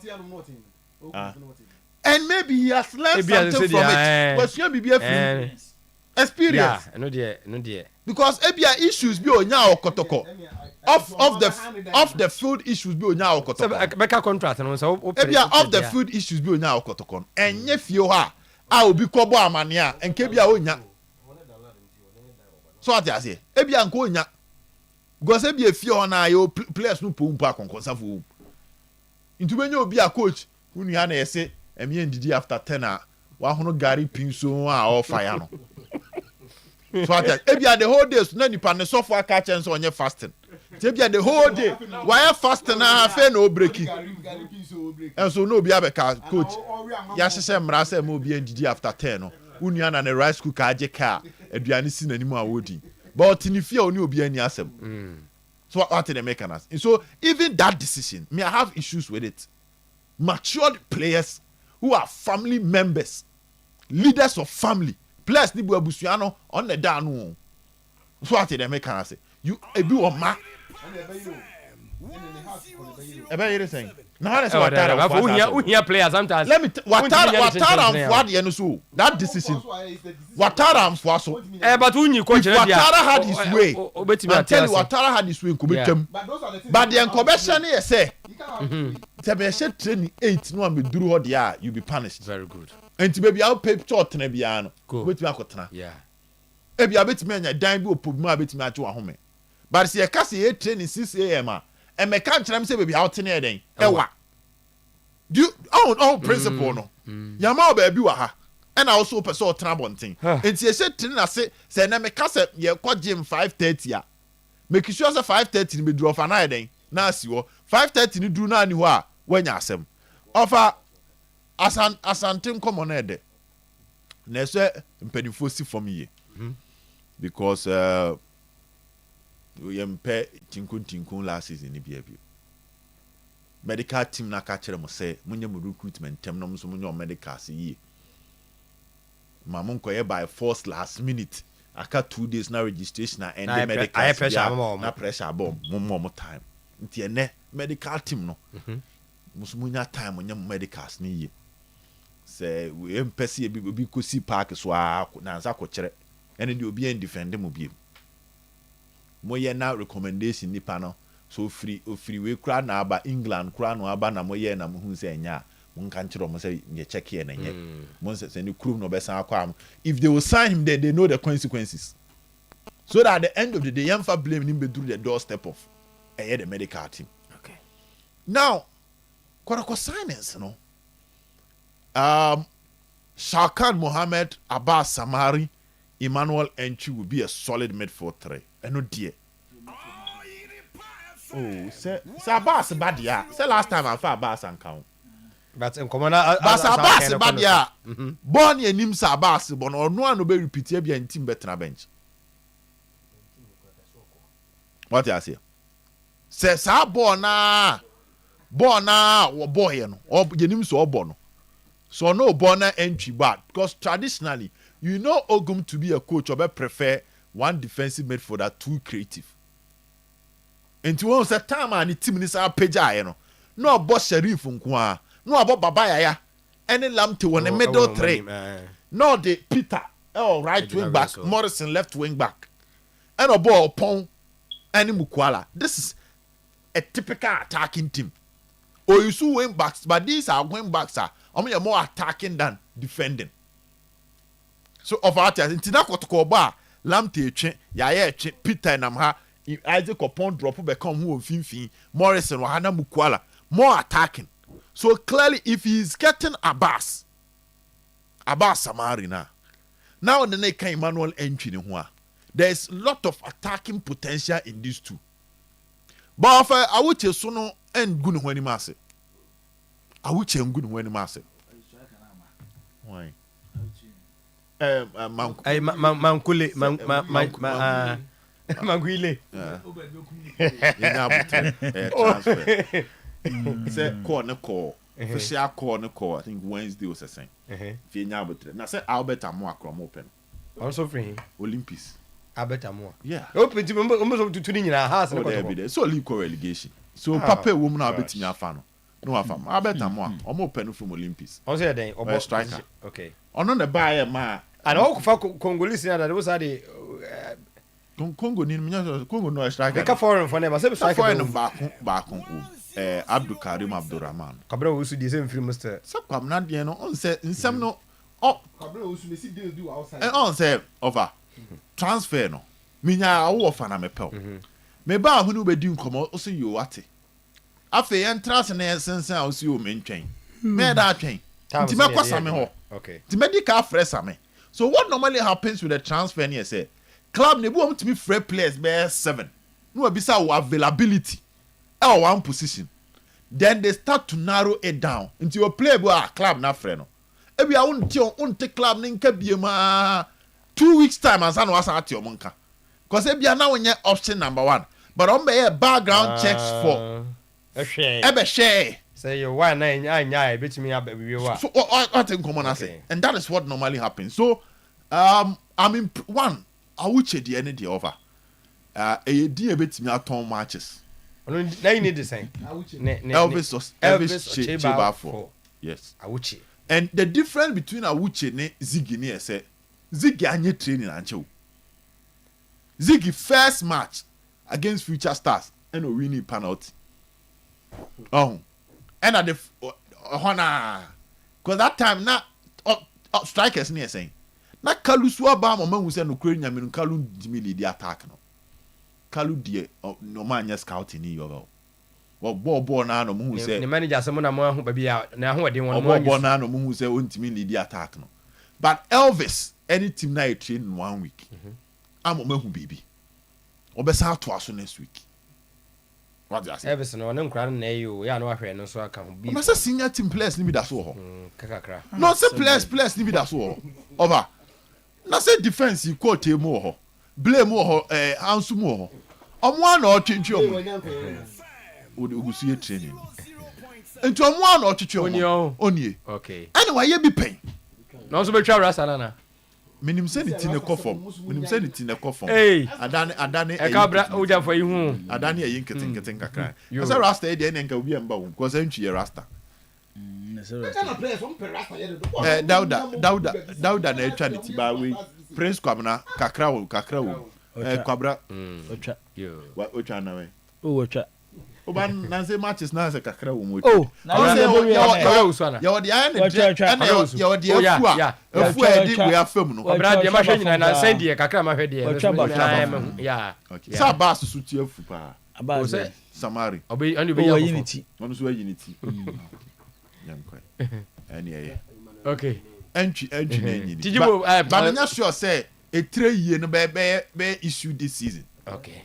No any issue it will be an advice open alpha it might move from first na more of this way because clearly no Ukraine back over next season players na eba no augment me no man nya adwuma obi abeka so augment is the problem he knows it people around him enya me na me be ka kire no mate so what you say because say ya ma players mako 23 enya omu nyina na club na terminate your contract but omu di contract ewu omu ebi ye performance omu ebi ye suban every club no now what's there you cannot tell me ebi ye suban biem you cannot tell me ebi a poor performance biem because then poor performance what is you the coach who coaching what are you doing to improve them. People start asking that question. But so Ogum say he must get the job done.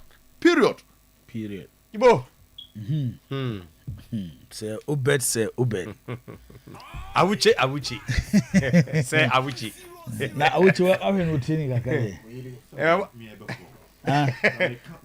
Na wonya nhwe no. Gasa woni wa idea but team na I wanted you to give me some report on Awuchi. They are trusted source. Oh, okay. There are some sources people are minimum bia. Minimum one amphobia am ko training go guys Obed. Player we bo akoe abono. Say o start match player bi basa wo so fu ko hwe no mami. Player bi ba kotoko. And ko break. Na not enough central. Ba for so be kind na. That time na club was super club akwa no apeja we Italy no my say Manchester City and from Lazio and play or but training or ball Lazio for jacket top and down one me and the Puma boot o ho ani aya announcement play bia ba turu training gom say Lazio ya dia akwa gina bom eh asem ko to kwa asem na make we ora Herbert Mensa time ya oh that team ni training wo rage Lazio omo tie no mo be kan din oh The thing no. Yes, Akon. Oh, my small boy. Lazio, o small boy now. And about for 70 years. A small boy no. But for now, Lazio. Good player. Obi twa wa tabima. Hey, Otra me fear. Okay. Oba training ground sir. 4 for the 5th half. That time na kai was so pa was so Pajaro. Pajaro na na was so. See kasi do bi atena Pajaro ni de Managerial Rollins na eba no. Hey. And the Besino. Hey. Clementino, Lazio. No.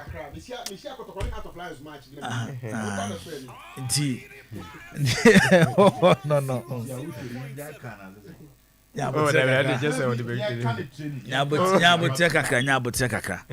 No man no more people. On say Obed, but ten fear kakra. Tina men pese the pressure beton so no.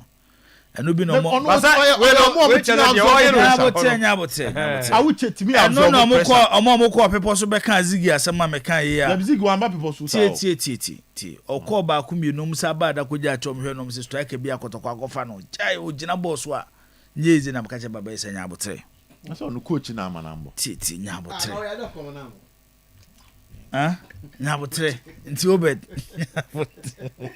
But so far why solid? Nyabotre.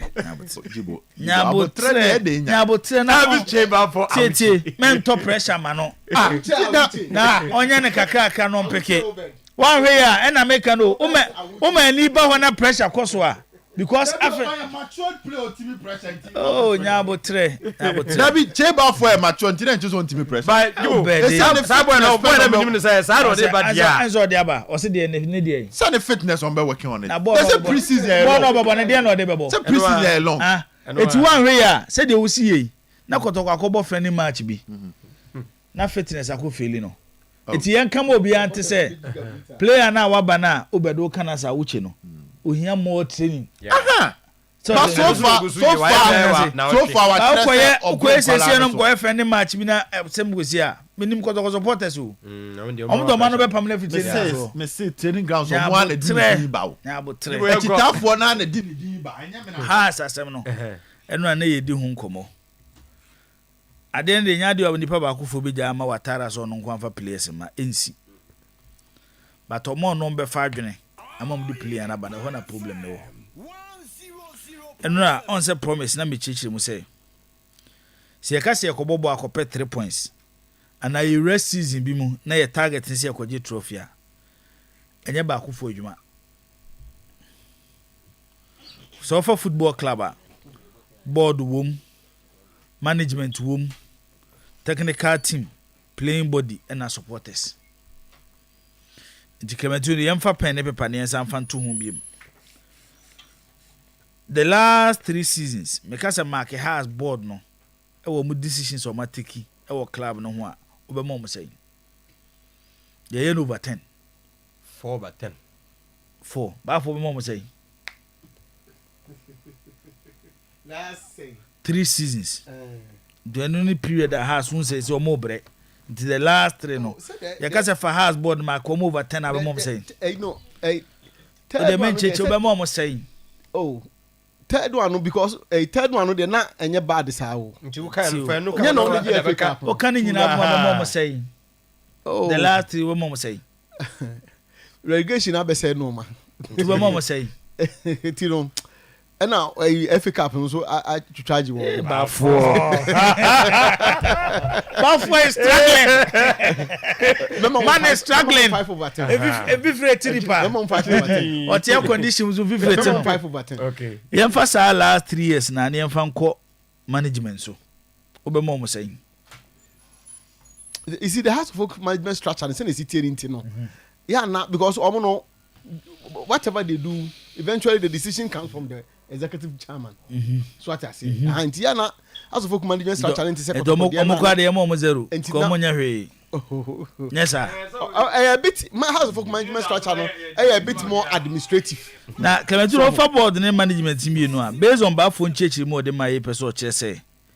House of Folk major decisions ni nyina na your board ni take. Enti management ni dey omo na tese ye bi office ne de wa betena ho na o miemia computer so ade no miemia so obi nim se wo ye adwuma so emi se game na wo bo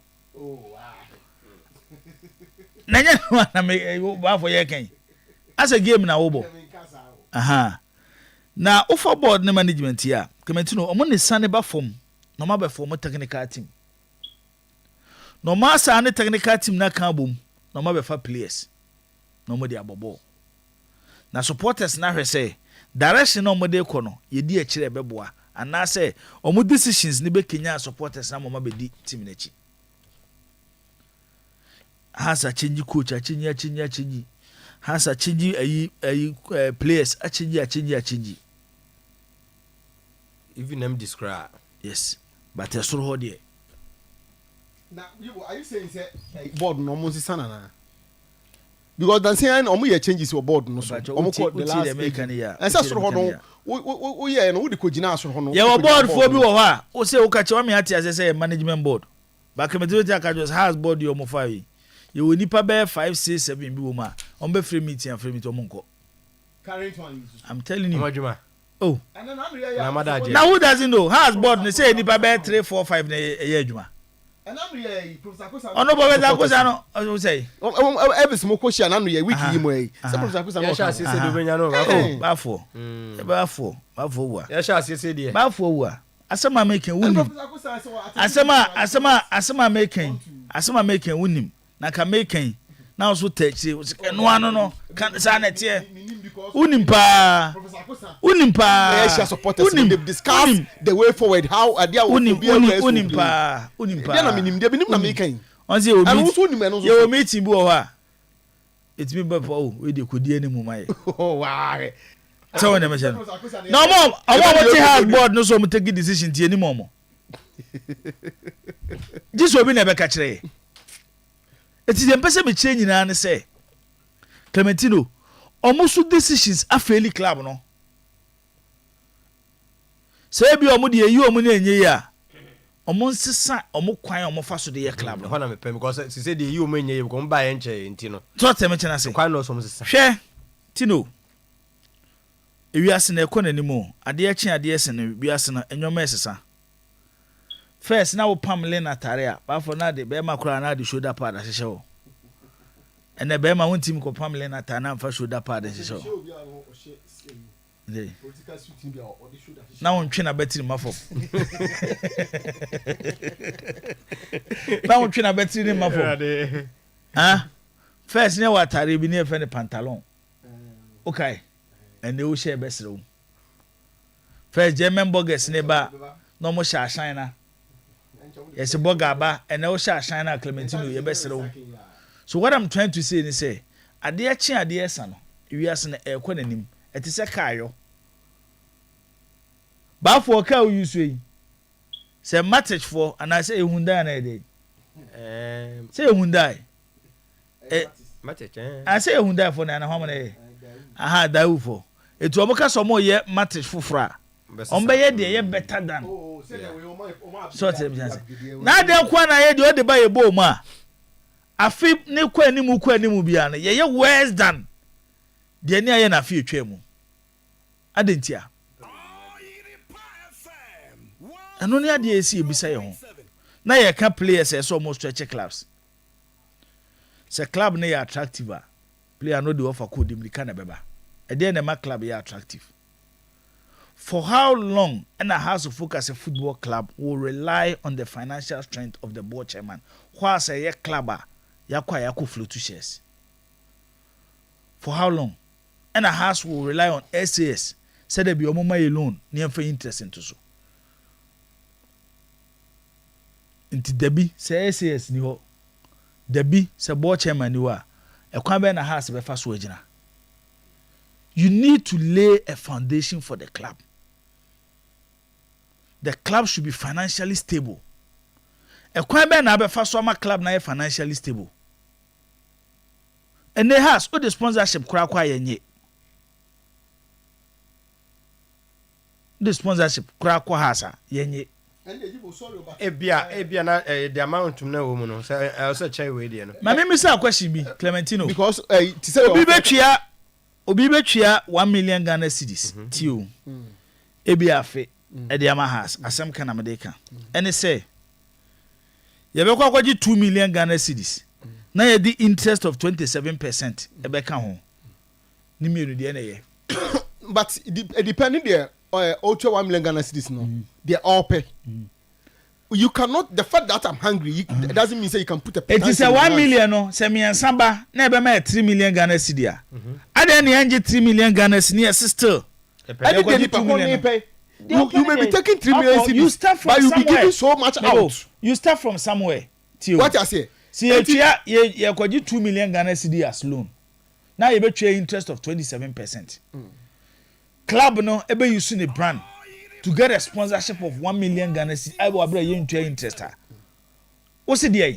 And the board chairman believes say or person will put you the club on a certain pedestal offer a bedroom rebino sa sponsorship ya can one as a deals ya can one say me no say a beba in a quantum that a befit the status of club and you know on also say it is sponsorship Abba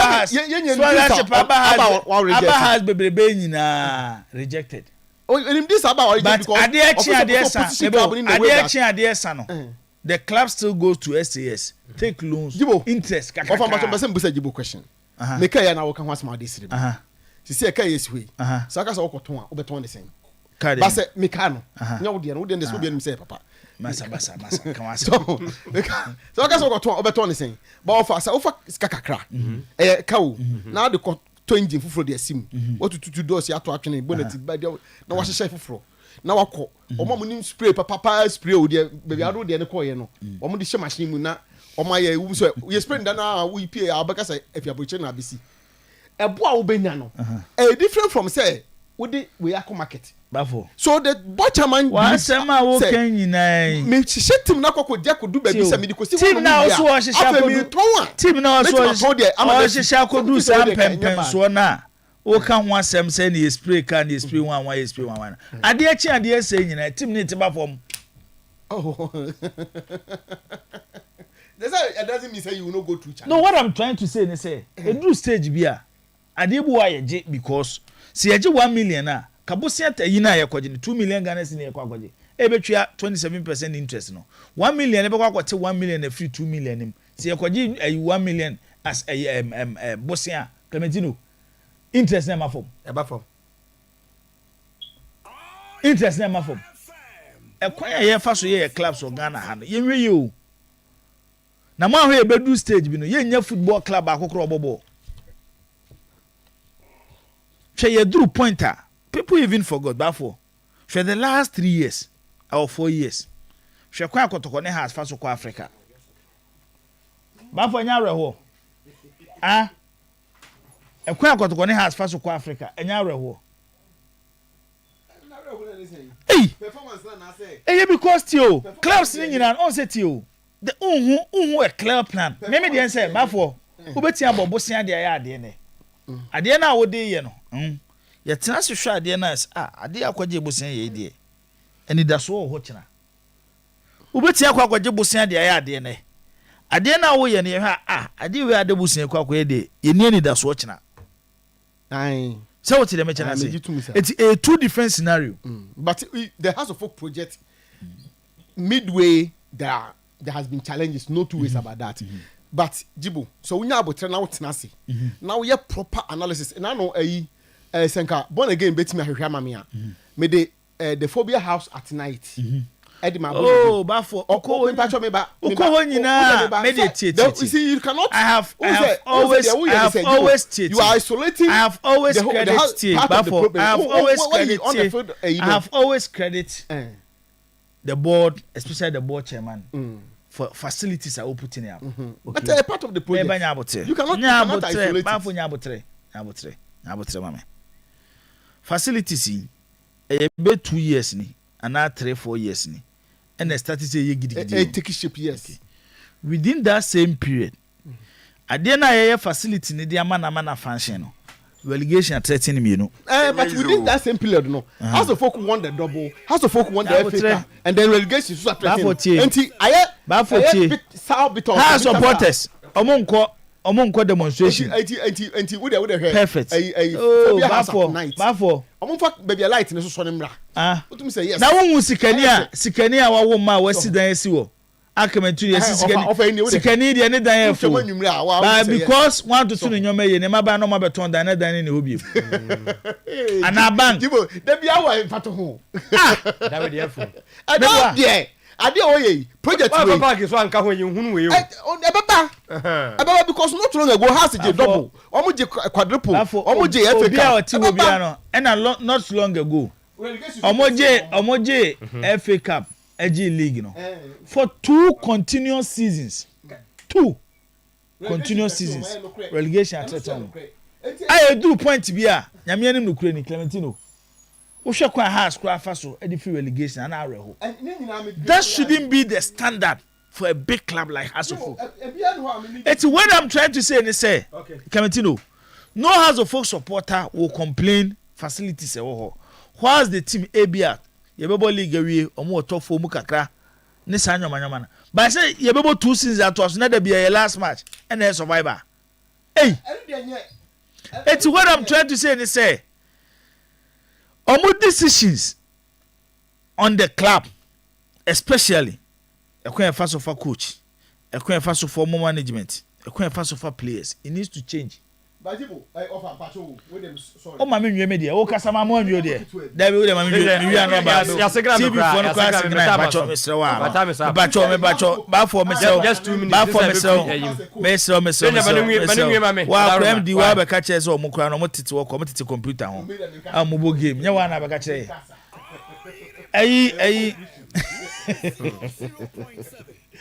Ayi obeda sema no ka no koto. Say Clementino me medical ka che o say. Because of the S no. E say bibi ba. Nema supporters no any da so ne ahoto so. Sometimes tino uhia bibi na be ka o ma ye ni mo ho no na de na timi apagya. Me kai say sa bashure for season no. Koto tours na fo we di ofri hen. Kodogoto Jordan na we mu di omu free hen nkum kodogoto bekwen we obi a no kra na se liberty kra na din loan say Heart of Lions omo ton ne ma omo kodogoto nkum na obi obo win di professional say obebo 2 matches bu azakes no mo tena se no mo ko fa ose kufo general yes be wuram to ose kufo ebe hold the face of the club and the boy ma displays a settle club no me. Ba me ya na metu me de na me hu Harris na flow na me hu Jordan Harrison yebo qualifies for 2008 Olympic Games say black metro team na Samoja ye captain no was a team no bi one Michael Kufu no mo was a team nim ba obi a wo hu no onka ho asem ti de pese me che nyina na say kotoko be hia a statement signing eba say kim ebe ma supporters ne bo atom yem ebe management so nya asomdwe kakra no mo de aye omadwuma ba ye kan ni nyina na Clementino said the AC can has asem na different from kotokode no enu na me ka kire wo say ye duru point bi na say supporters ebe overtake club no e mo decisions and the person dey adwuma it tells you say management are failing. Ba for BNC Wokotoko season. Now the supporters want to give me something. Oh. Now we refi say ba for your boy be 5-6 matches.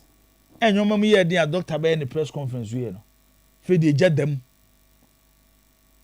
K5 mu training grounds. Christopher Mon no fe dey omu ye meetings. Afi dey ekoya to the extent say wa ba for one abeka chese supporters na ko fe team ba so mko bompa ye gu so.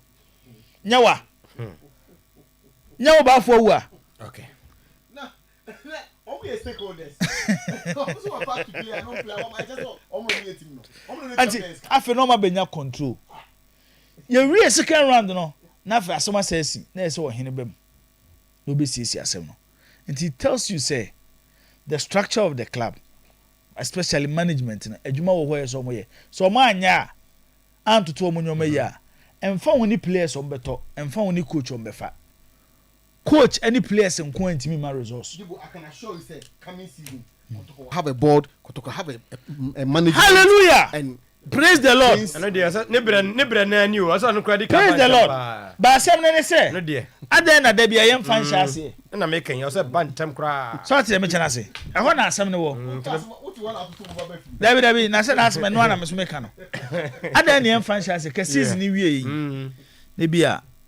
Said the Kase Club Lines Chokui be a formal board. Management they say changes bema. Yes, some management, you know. So to the mention I say. Then the board and the management will board no be share management. No much said the direction of the club season now you come. Yes. Forming the board is not a dating. Bafo. Forming the board is not a dating. Near season in Bafo, but I did recruitment a time. Bafo. Yeah, both season now. Club and some way I wear say. Kotokobe ye hiam board nti ay ade a waye we hold you ma wo de nyabotre oh danger yes I bet you we make danger on be se mekasa o oh that we say we say forming the board dibo mo ma yin na mani odo ma menkasa odo ma menkasa mate yeah wo de tinu ye fancy kra na eja o da bo nya ya okay di yenya and squatting ye nipa bruta ena eye ne ba woda nti happy birthday eko e de ama Scarlett Quarton yes Bridgewater eni nuaba ono wo London onu ano wo London na ne ba eni enu aso so me mistake bi yes wo yonku bi chen onua me nua AC Milan ne bi wotakwa efe na be esimla ne kun na ha su kuno enu na ye na woda na me wish happy belated birthday enye de obi koye no obi adi ni birthday atwem no o say happy birthday in advance enye no bia we happy belated birthday ti abe a wotakwa nyankopon hira ho na omma wo enkwatenten Tony so nim Tony su yen centuroni ono wo Tony wo onso wotakwa na Tony sending na ibo Tony so say na ye ne maame awoda na nsi yo so onyanwe ya na be maka sample e die ni pani yo bafo wa we ni babai we wo de wie o kai say na ba we ni babai Tony maame e ya agata adwoa adomako enti yes sesi ye ka say anti agata ti ofen so anti agata ye fa fidie so na ya we show happy birthday ba kese pa no efiri ma no na no mo ene abusuafo ye de abedan ye oh na se born again na happy birthday we ma ye da tosu